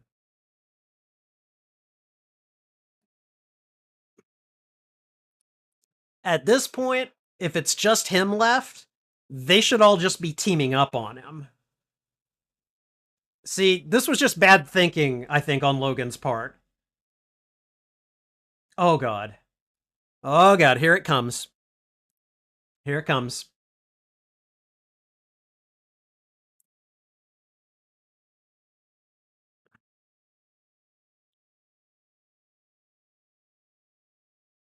Oh god. Oh god, you never. Okay, all right. Pausing. We are at time index 2 hours, 6 minutes, and 33 seconds. Um, it looks like Laura just shot X-24, and you can actually see it on this frame. So, okay. Oh, hey, Kabumo, how you doing? Nice to meet you. I hope all is well. Okay. All right. So this is another one of those scenes, like from when Logan gets thrown onto the log, and impaled that way. This is the scene. Like my reaction is every other YouTuber's reaction. Just the oh god, that like it's in that moment that they realize Logan's not going to live through this. However much they may want him to, however much they were thinking, oh god, like let him live. This is the moment where it's like, no, this is too. Hold on a moment. Hi, Trouble. What's wrong? What's wrong? We're almost at the end of the movie. I just need a little bit more time. Okay? All right? And then I'll pay you more attention, okay? All right? I'm sorry. Trouble has decided that she would like to be the thing that I look at and pet right now.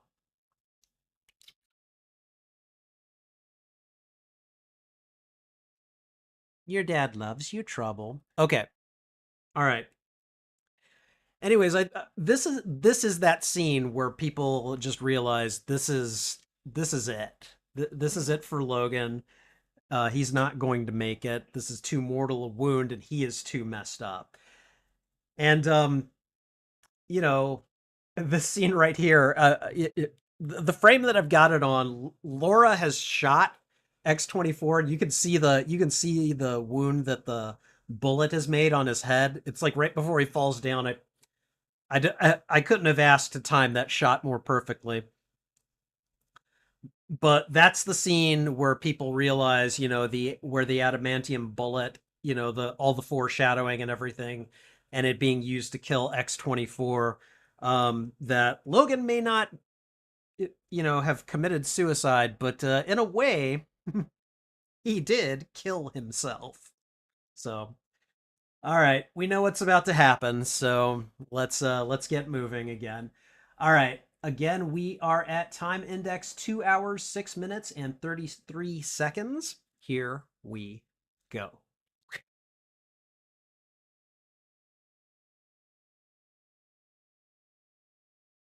And there it is. And you can see the concern on her face. And she keeps repeating no, and it's just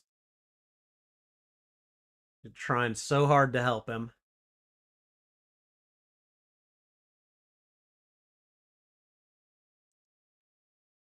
I can't even imagine what kind of pain that must be.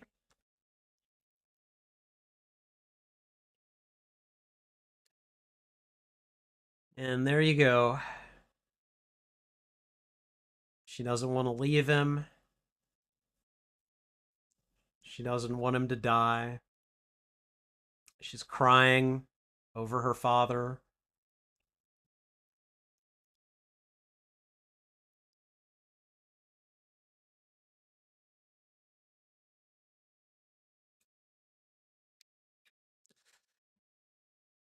That's a good one. And then here comes the moment that I've seen so many people cry. I think I did too, where she says, yeah,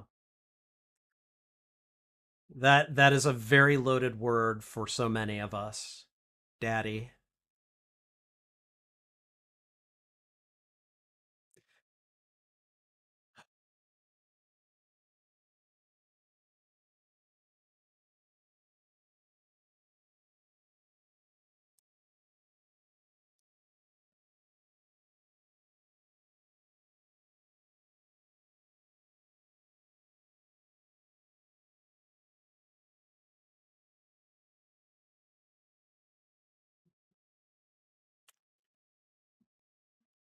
Uh,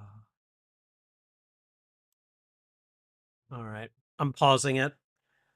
We're at 2 hours, 8 minutes, and 39 seconds. So I can't go on without talking about this scene because this is arguably the biggest scene in the movie where Logan passes away and where Laura calls him daddy. She calls him dad. And she's crying as he passes away. And this scene I think is in every YouTube reaction that I've seen so far.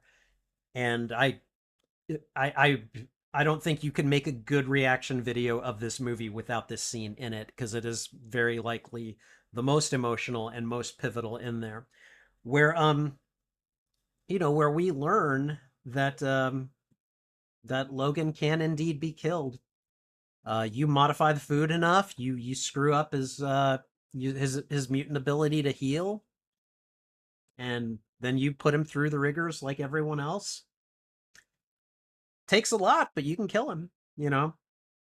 But I think the word daddy is big in this. It's kind of like in the movie Field of Dreams, where which if you haven't seen that, that's another good movie, by the way. Kevin Costner, where he at the end of the movie he meets his dad, like kind of in spirit form, and his dad is a younger man and they play catch together, which is kind of a big thing that his character didn't want to do with his dad for a long time, and he and his dad had a fight and they didn't speak to each other for years, and then his dad passed away before he could apologize. And so like that scene is very kind of pivotal where you meet this guy who you know is his dad and they're playing catch together. Actually, no, they're just talking. And finally, when Kevin Costner says the word dad, it's a very big moment for a lot of people. If you have any kind of, relationship with your father, that's a very loaded word. And so, when Laura says daddy for the first time, she acknowledges the relationship between them very explicitly, and finally feels close enough with him to say that word. And then on the other hand, I think another big response is when Logan says, "So this is what it feels like." And I've seen a lot of different interpretations of this from YouTube reactors. Some of them have interpreted to mean this is what it's like to die, which I guess could be one interpretation, and maybe that is the correct interpretation. But I like to think that since he's just had this moment with Laura, she's just called him daddy, and he finally seems able to acknowledge her, you know, that this is what it feels like this is what it feels like to have a family, to have someone love you. This is what it feels like. to, you know, care enough for somebody that you would lay down your life for them. This is what it feels like to, have someone who loves you so much that they're crying over you as you pass away from them. I think in those final moments, I'm sorry, Logan was finally able, in some small way, to honor the aspiration that Charles had for him, which was for him to find a family and be with be with someone who loves him, and that he loves, which in this case is his daughter. And I think in those final moments he fulfilled uh he fulfilled an aspiration that Charles wanted for him. And I think in a lot of ways that was his final way of not only honoring Charles, but also humanizing himself just before he passes on. And of course, he passes on in one of the best ways possible, defending not only, not only his daughter, but mutant children, like people that would not have made it without him. It's a great send off for the character. It is, you know, possibly the best way to have him go out, and it makes for a very, very touching ending. All right. We're gonna go ahead and resume. We are at 2 hours, 8 minutes, and 39 seconds. Here we go.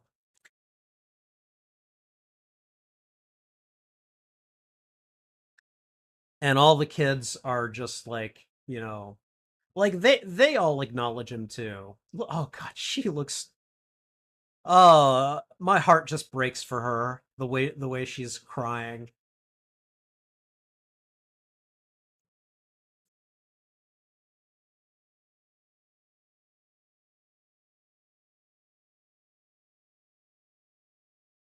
Oh, she's quoting from the movie Shane that she was watching with Charles.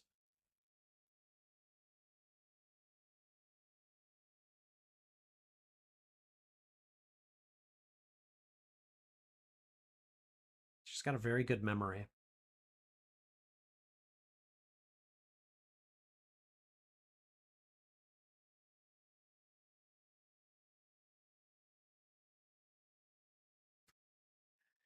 No more guns in the valley, so she doesn't need to fight anymore.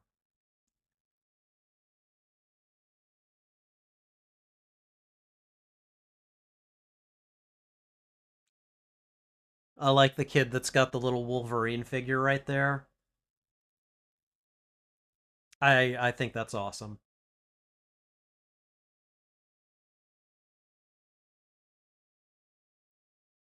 She's already a better eulogist than her father is.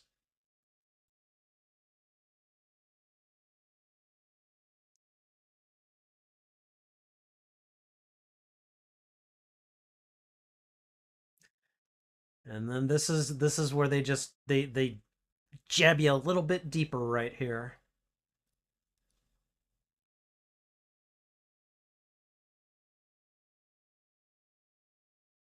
See, she's crying as she does it. She makes an X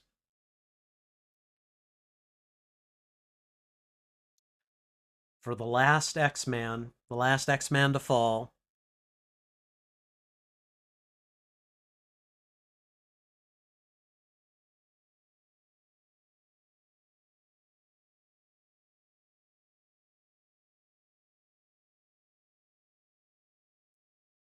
It is a great, it's a very dark ending, but it's great. It's so good. Ooh. Okay, so if you're still watching, this is Johnny Cash. This is the song The Man Comes Around, or When the Man Comes Around. All the same. Be a golden ladder reaching down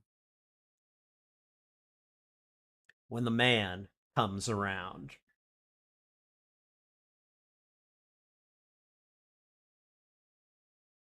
will stand up. And there's terror in each sip and in each sup. Last offered cup into the potter's ground when the man comes around. Hear the trumpets, hear the pipers. 100 million angels singing.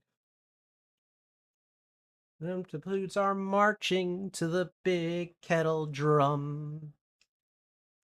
Nurses calling, voices crying. Some are born and some are dying. It's Alpha's and Omega's kingdom come.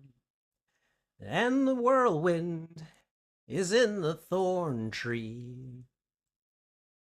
All right.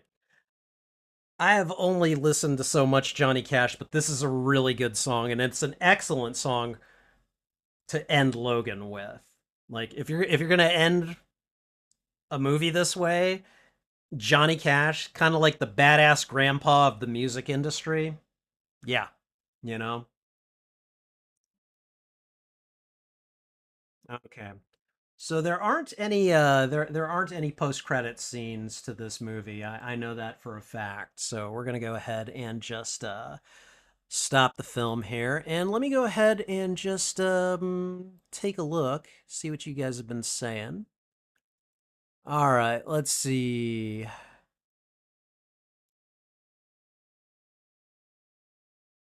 All right, we are. Hold on, I'm going back over chat real quick. Why do women always steal, not borrow our clothes? Yeah, yeah. Men will always give the shirt off our backs. We don't mind. All right. And then Wolf mentioning cattails. Okay.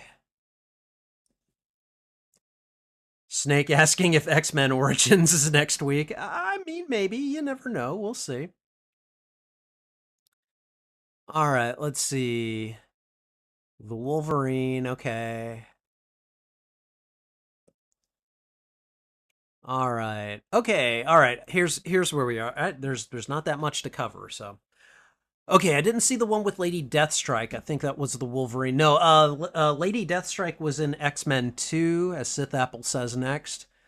I like the second and third Blade movies other than over the first one. All right, let's see. Dolph Lundgren Punisher. Okay, we find out later in the movie. What? Hold on. Okay. All right. Glitch came back and said, "Hey, how you doing, Glitch?" Let's see. Going to school tomorrow? Well, takes 3 cigars. She had more in the car. She had more what in the car? I lose the context of some of these, so. All right, the woman at the one-armed bandit looked at Hugh when he bumped into her. Oh, did he? I didn't notice that. Hello to Kabumo. Let's see. I just started thinking of when Deadpool dug him up and had a one-sided conversation. Yeah, well. All right. Okay. So let's talk about this movie. So, okay. So we're gonna do our post-mortem analysis here. So, let me see. We've had 8 votes actually, and 3 people have said no, don't react to content that I've seen before. But I've had at least 5 of you say yes, you should. So, all right. Anyways, let's see. Ooh, okay. Well, it's nice to see that this movie really has not lost its luster in the last 7 years.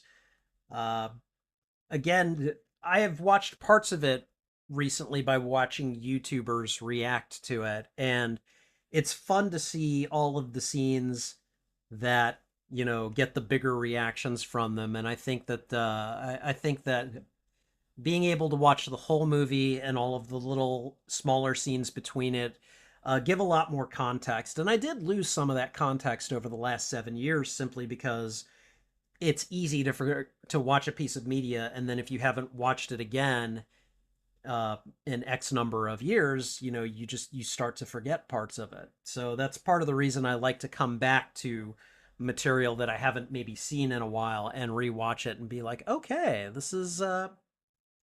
This is good, and I'm enjoying it. So, but yeah, this was of course intended to be the final time that Hugh Jackman would reprise the role of Wolverine, and for a few years it was. And then Disney purchased Fox's movie division, 20th Century Fox, and the rights to the characters reverted to the entity that has control of the Marvel Cinematic Universe.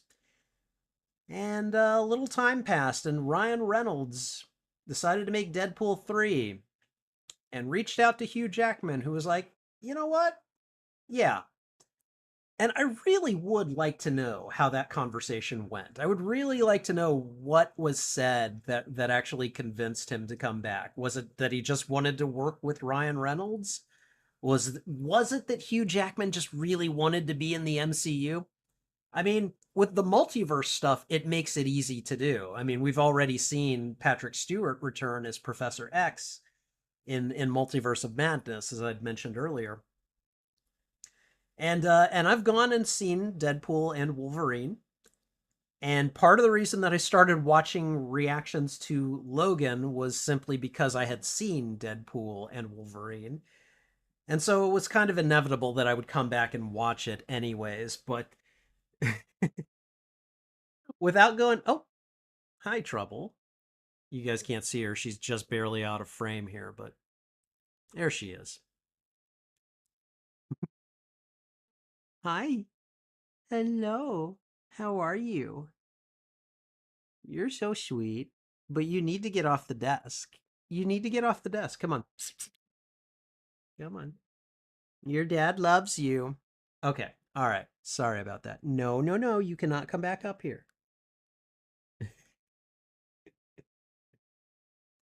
I really think she's like, it's bedtime. Come on. I think that's what's going on here. So, okay. Oh God, where were we before I got distracted by my cat? Okay. Um, let's see. Did he want to be in the MCU? Did he want to work with Ryan Reynolds? Um, and there are rumors that he may be returning for some of the upcoming Marvel movies. We'll see. Even if he doesn't, I really did enjoy his return. And I think that they do it in a way, with Marvel Studios' ability to utilize the multiverse. It was fairly easy for them to figure out a way to do it. And I don't want to give away too many details in case you haven't seen it yet. But I do think that what we got in Deadpool and Wolverine, I thought that would work as well as a send off for the character, but we'll see what happens. Um, because again, you never know. They might make him do it until he's 90. You just never know. It's Disney, and they have a lot of money. They could make it very attractive. You just never know.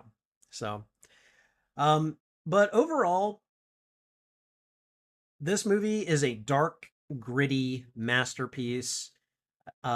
It did an excellent job of what it was assigned to do, which was send off Logan in grand fashion, and to a lesser degree, Professor X, Patrick Stewart's character as well. And you know, those those hmm, those premises uh having been broken in the meantime notwithstanding, it does an excellent job. We have a very bleak, difficult to watch, but masterfully written, acted, produced film that just works wonders.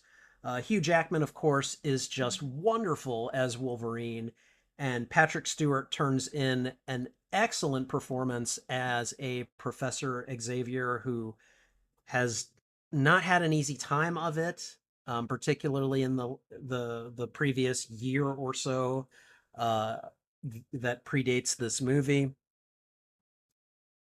And let's talk a little bit about Daphne Keene, who I think was 11 at the time they filmed this, something like that. Maybe she was 12. I don't know.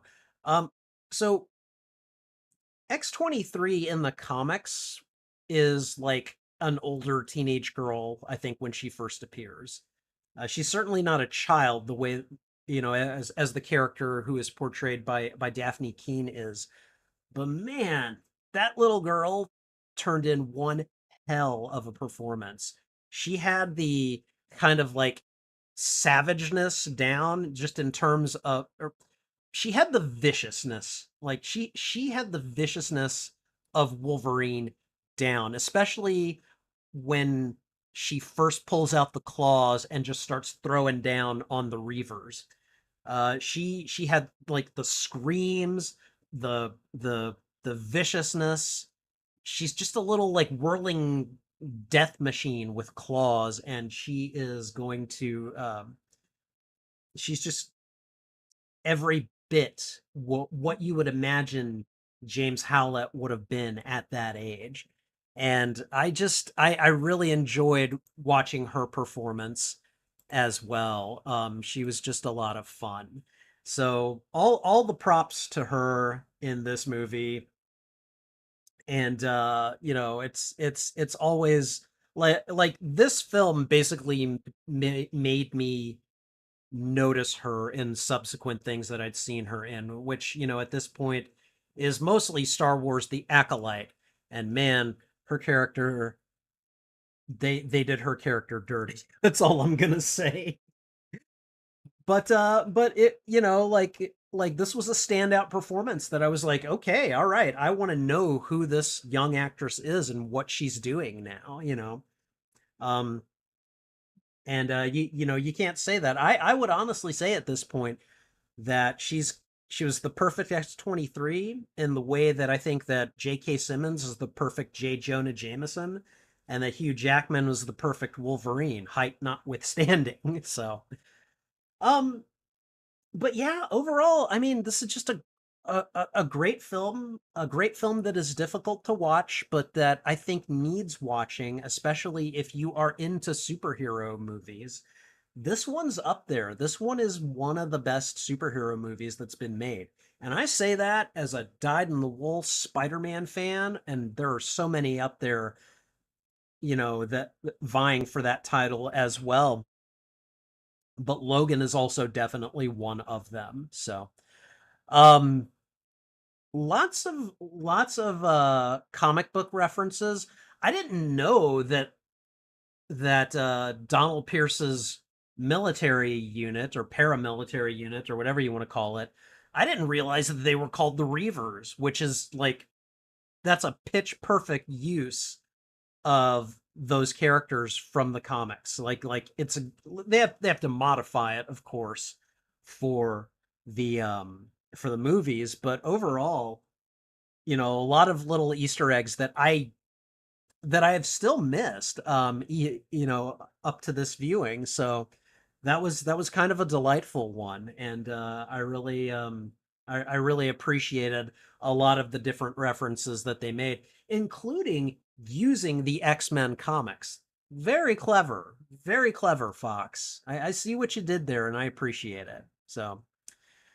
But yeah, this one is of course a classic. This is a great X-Men movie, or I guess it's more of a Wolverine movie. Not it, I say X-Men because Charles Xavier is also in it, but it's really more of a Logan, of a Wolverine movie. And it does a great job doing what it's supposed to do. This again is one of those best superhero movies made, and I say that it deserves that distinction. So, but in any case, this has been a fun watch. I've enjoyed it quite a bit, and hopefully you did as well. Thanks for watching this reaction. If you enjoyed it, please go ahead and thwip the like button. It really helps me out. And if you haven't already, consider subscribing as well. What did you think of this movie? Did you like it? Did you dislike it? Let me know in the comments. I would love to have a conversation with you about this film. Thanks again for watching. This is Spidey Librarian, and until my next stream or upload, I'll be wishing you a good day. Okay. All right. And Sith Apple says that I need to watch the Wolverine for context of the sword on the wall. Okay, yeah, that's a good point. Um, Again, I'm gonna need to make a list of other superhero movies to watch. And maybe that's the thing that we could do for a while on Tuesdays. You know, um, I don't know. I know I've mentioned Mondays. I know I've mentioned Sundays. I know I've mentioned Tuesdays now, and I already do Tuesday and Friday watch throughs. Nothing is set in stone yet, but we'll figure something out. I'm gonna do watch throughs of one sort or another on Tuesdays and Fridays through October. And I'm also going to add a third day Saturdays in October. So if you are interested, please be around for those.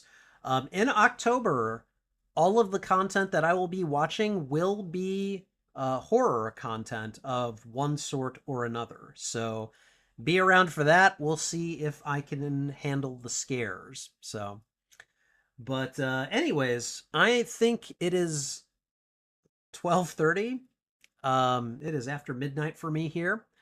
So I think I'm going to get going. But again, I just want to say thank you to everyone who came and hung out. I really appreciate you doing that. Take care, and until next time, this is Spidey Librarian, and until my next stream or upload, I'll be wishing you a good day. Bye.